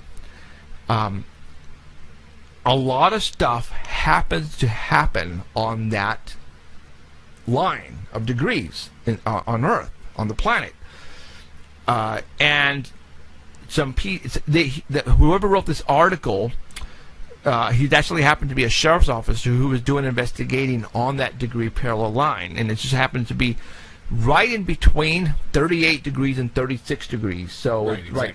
It's like a highway or 2-lane road. Yeah, 30. So it's 37. Between 37 and 30. And he was able to, the very important sites and locations and built are on that degree line. As a matter of fact, he said, you know what, the Pentagon is on the 38th degree line. Fort Knox, Kentucky is on the 37th degree line. Area 51 is also on the 37th degree line. The spook lights that happen to be in Joplin, Missouri are on the 37th degree line. Athens, Greece happens to be on the 37th degree line. Egypt. Okay. Roswell, New Mexico. Dulce, New Mexico, sure, 36 degrees. Fukushima, Japan, on 37. Wow. San Francisco is on the 37. The Grand Canyon is on the 37. Cave locations throughout the United States happen to be on the 36. Mammoth Cave National Park, which is right there, 37. Yosemite National Park is on the 37th. And that would be where the highest amount of missing people. Right. Okay.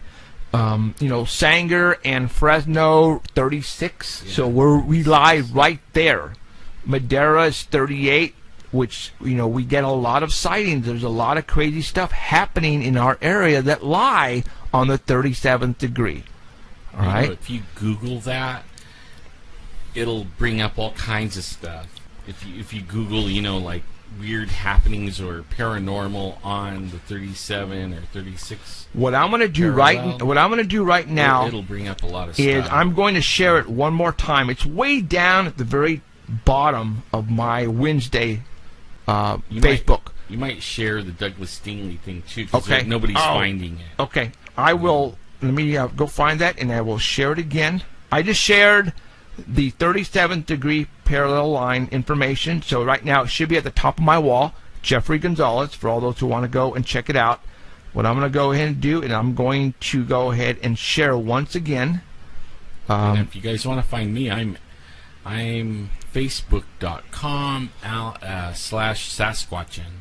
I'm not Alan Thomas. I mean, you could find me on Alan Thomas, but there's a million of them. So I put Sasquatchin, so facebook.com, Sasquatchin, and you found me. Okay, so right now, the top article is the Hillary Clinton's E.T. book is now at the top of my Facebook wall, and the second is the mystery of the 37th parallel line. And Fresno, Yosemite is on the 37th, you guys. All right? So there's something crazy going on right now. See, and then what happened to RJ is in that also, this 37. Well, it's portals. I actually this was about 5 years ago. Before I had all this going on, and I was saying a paranormal. I had my 24-hour hotline, and a lady called me. Actually, two people who don't know each other called me within about a 2-week span. This is before I even knew you, Alan, before you came into my life. She says that right around Dakota and Cedar, they were outside in their backyard, and they were looking up at nighttime. And they said the sky opened up, and lights came out. Whoa. And the sky closed up again. Whoa.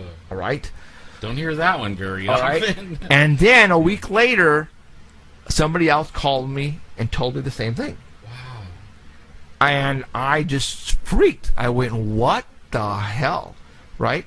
And then, we started getting reports of UFOs left and right. Once my hotline got out there, people started calling me. To this day, I get Fresno Police Department. They call me still at nighttime, whoever's on the night shift, when they see stuff. I remember... They can't really report it. Yeah, so they call me. They're not supposed to. But this was about 7 years ago. I got a call from... Because, the Fresno Yosemite Airport has their own police force, has their own police station on the site. And one night, actually it happened in the morning, when he called me, he said, Jeff, something happened last night at the Fresno Airport. And he actually, Facebook, actually no, it was right when I got on Facebook, because he actually posted it on my wall. A Fresno police officer did. And he says that it came, it came over the wire to downtown first, that there were some crazy lights happening southeast of the airport. And they radioed the police officers who were on duty that night, not at the Fresno airport, but around, doing their areas. And they got on the walkie-talkie, and they said, one guy said, I see them, I'm on my way that way, right? And then all of a sudden, the people at the airport, the Fresno PD officers, were running up the tower. And they said they got up to the tower, and they were witnessing these lights doing some crazy maneuvers southeast of... And when you say southeast of the airport, that could be, down in the country on DeWolf or Jensen Avenue, you don't Selma. know... Yeah, you don't know, over Sanger, because we get some crazy stuff there. And you don't know how big these lights are, but they said that they were dispatching police cars headed that way, and the police officers were running up the tower because they wanted to see these lights, and they saw them. Well, a police officer told me all this on Facebook, and he actually spelled it out for me, and I actually talked about it on my show when I first started doing the show, and I think I was on Blog Talk Radio, you guys. That's a long time ago. So, crazy stuff is happening. Our credible people are witnessing this stuff. And luckily, he was a friend of mine on Facebook, and which is kind of cool, because I was able to get that information and relay it to the 5 people who probably were watching me, back then. So, but there has been a lot of stuff that has happened years ago that I wish I could remember and relay again, because it's not like we just started this 5 weeks ago or a year ago, guys. I've been doing this now going on over 10 years. This particular show. Heck, I've been at it almost 5. Yeah, right in there. But there has been stuff that has happened to us. It blows me away that we've been at it that long. A long time. That I wish I could remember the things that came across my desk and that I just can't remember anymore. But they were so awesome. I was looking on the computer, looking for a show, and I thought I would find it really easy. That's interesting like that. And we have over 200 shows on the hard drive. Right. Over 200. I mean, I was there and I was like, man, I need to label these better. And because it's hard to find. and stuff, I bet some of those shows are killer. Yeah, yeah. They're like, oh my God, are you kidding me?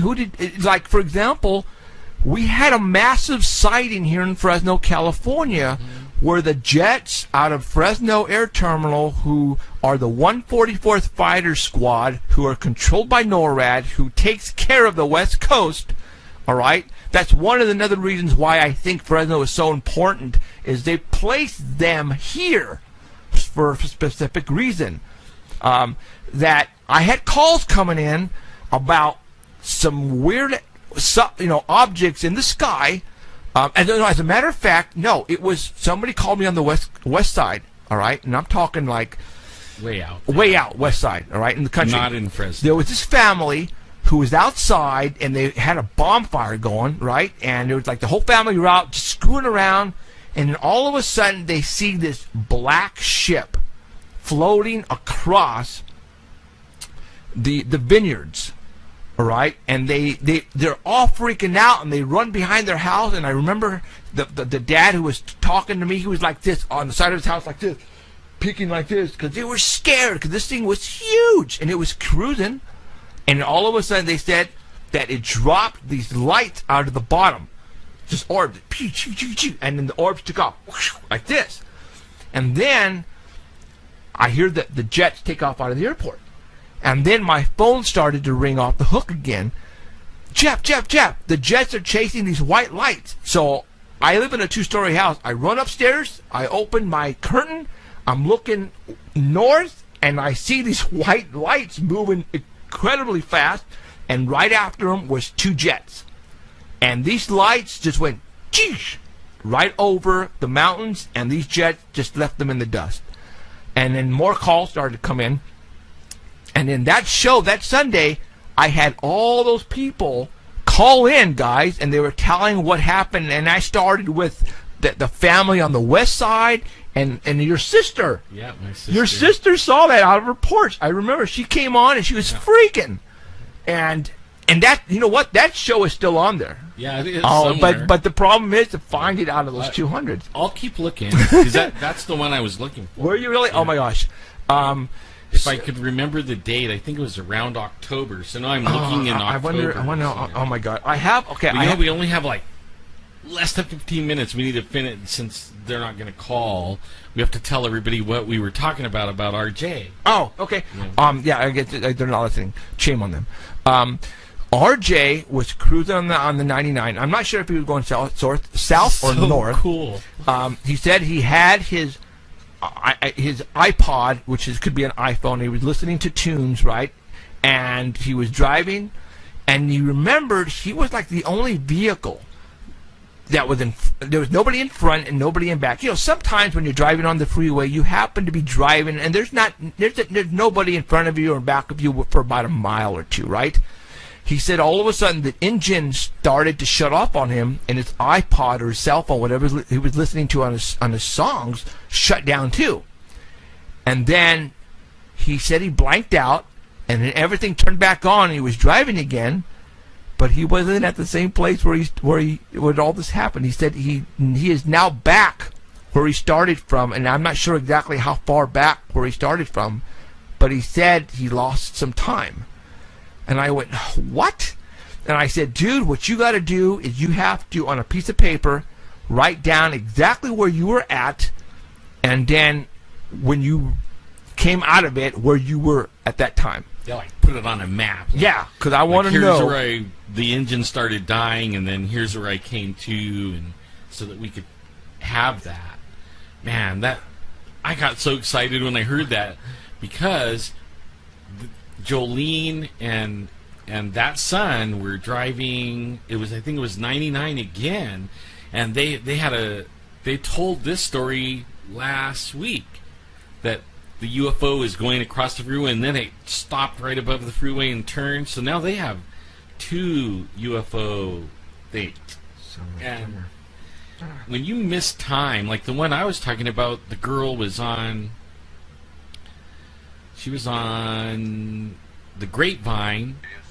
Her car started messing up, and then she woke up, right? She the last thing she remembers is waking up. Like her car started messing up, and then she woke up not even somewhere near Barstow, Barstow, California.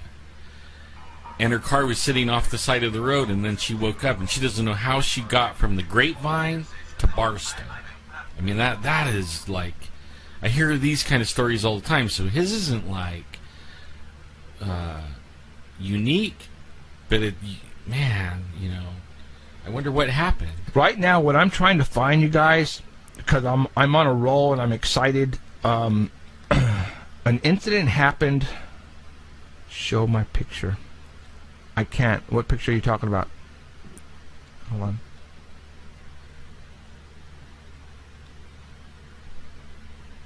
Like the outskirts of the country. Oh! Can you tell me what that was? Oh! I found it. All right. I know. I'm like a little kid. In the year right around June 12th, I got a call that came in near Reedley. Oh, I remember that. Okay. One. And a guy called me on my 24. Yes, a guy called me on my 24-hour hotline. Said, Jeff, we were driving. It's during the summer, and what a lot of people down here do. Hopefully, I can do this within 9 minutes. That they like to go tubing down the Kings River to Reedley Beach. And for all those of you guys who are listening, and you guys know exactly what I'm talking about. Well, what they wanted to do the night before, they wanted to go down there to make sure it was open, because the next day they were going to go out and go down and inner tubing.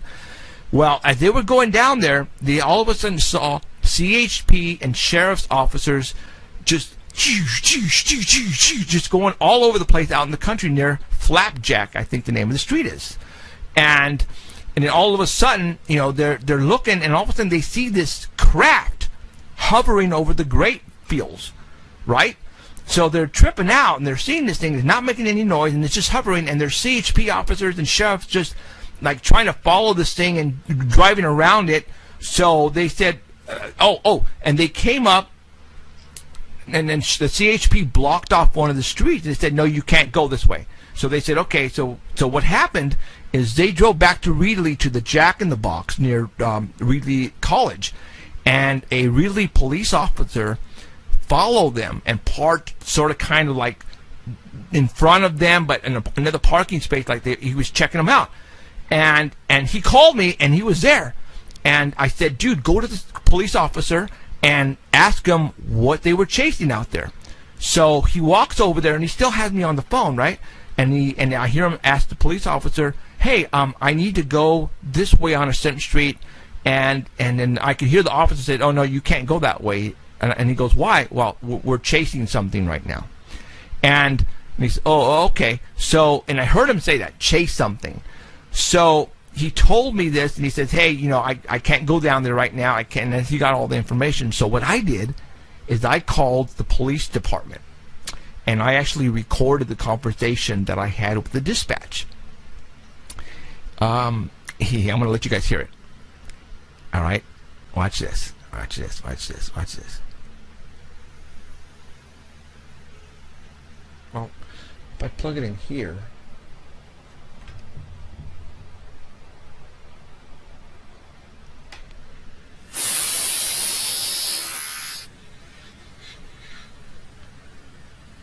Is it going? There it is. There it is. Right now, they got me on hold. They put me on hold. All right. Can you guys hear that? Can you hear it beeping? Watch. Listen. Whoa. Sorry. You must have dropped the phone. No, I hired the volume on it. Oh. Okay, listen. Listen. Broke the sound barrier. Keep listening, you guys. Shh. What happened, they asked me if it was an emergency, and I said no, so they put me on hold. You only got like 7 minutes. How can I help you? Hi there. I was out near Manning Avenue about an hour and a half ago, and I noticed the California Highway Patrol sheriffs and you guys were chasing something over like the outskirts of the country. Could you tell me what that was?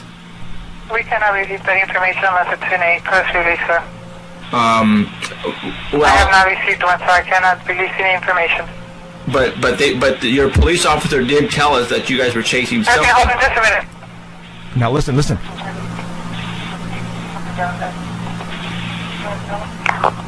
You want to tell him? Now watch. Hi, Corporal. My name is Jeffrey. I was a witness to your officers and the I'm lying out of my Patrol butt and the right now, you sheriffs guys. chasing something about an hour and a half ago over the countryside near Manning. And it wasn't a helicopter and it wasn't an airplane. And one of your officers said, you guys basically said to us, you guys were chasing something. What were you guys chasing? You said it was Ridley PD? Oh yeah, Ridley PD was involved. Where was this at? It was out near Manning, and I know you guys were involved because we talked to one of your officers. Manning and what? Manning and I forgot the street I name. don't It's remember the street, Blackjack. but Blackjack. we pulled into the Jack in the Box, and one of your officers basically told us that you guys were chasing something and not to go out that way. And the sheriff's officers in California Highway Patrol were all over the place. And I just wanted to know. We weren't chasing anybody. We were waiting to see if a car was coming into town. It was part of their PD had a case on violent subject in a vehicle. So what was flying over the skies then at low altitude? At what time was this? Same time you guys. I didn't see it when we were out there waiting. I didn't see a helicopter. Boom. Okay, right there. I'm gonna stop. Okay. Did you hear what he said? He goes. We didn't see it. We didn't. And then he cleared his throat because he screwed up. He goes, we didn't see it. He goes, oh well, I didn't see it. You know what I'm saying? So I caught him on a lie. So it was something that they were chasing. What they were chasing, I will never know. But this is the stuff that happens here all the time in the outskirts. You know, we have black vehicles, Crown Vics, chasing UFOs, the whole 9 yards. It's pretty crazy. And that's why I'm doing this, you guys. Okay, I think we got 3.5 minutes left to go. So in about 1 minute, we're going to go ahead and hit the music, and we're going to get out of here. Next week's show is going to be interesting. I have Steve Pierce from one of the loggers who was at the location with Travis Walton when that UFO abducted him. He's going to come on. I am going to have the last interview he will ever do in his life, you guys. He is going to be on our show next week. And we have a couple of books that we're going to give away that doesn't have anything to do with Fire in the Sky, but is about his personal experiences that he's been having. I wonder, it's probably because after the incident that occurred. But he doesn't want to talk about his book. He wants to talk about Fire in the Sky. So go figure. So this is going to be a real cool show next week. Hopefully I can try to get out him what's about the book, but I'm going to be giving away 2 books. And I got the last 3 books because he only made 50 books, you guys. All right. Yeah, That's it. I want to say thanks to Keith over at Dark Matter Radio Network. It's actually a real thrill to be on the Dark Matter Radio Network. Big time. So. We love you guys over there, Keith. You guys are great, awesome. It was fun, like kicking it 1 more hour even. Right on. It looks like we've been given the go-ahead to do a 3-hour show from now on. We'll start doing that when we move to our new studio, but we're going to start doing 3 hours. All right, you guys, thank you for showing up tonight. It's been great. We will see you again next week. It's going to be one of those other shows that you cannot miss. So tell everybody to tune in next week.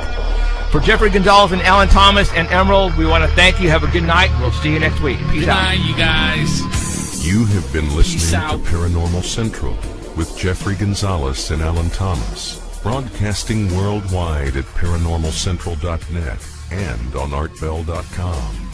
Stay tuned for next time.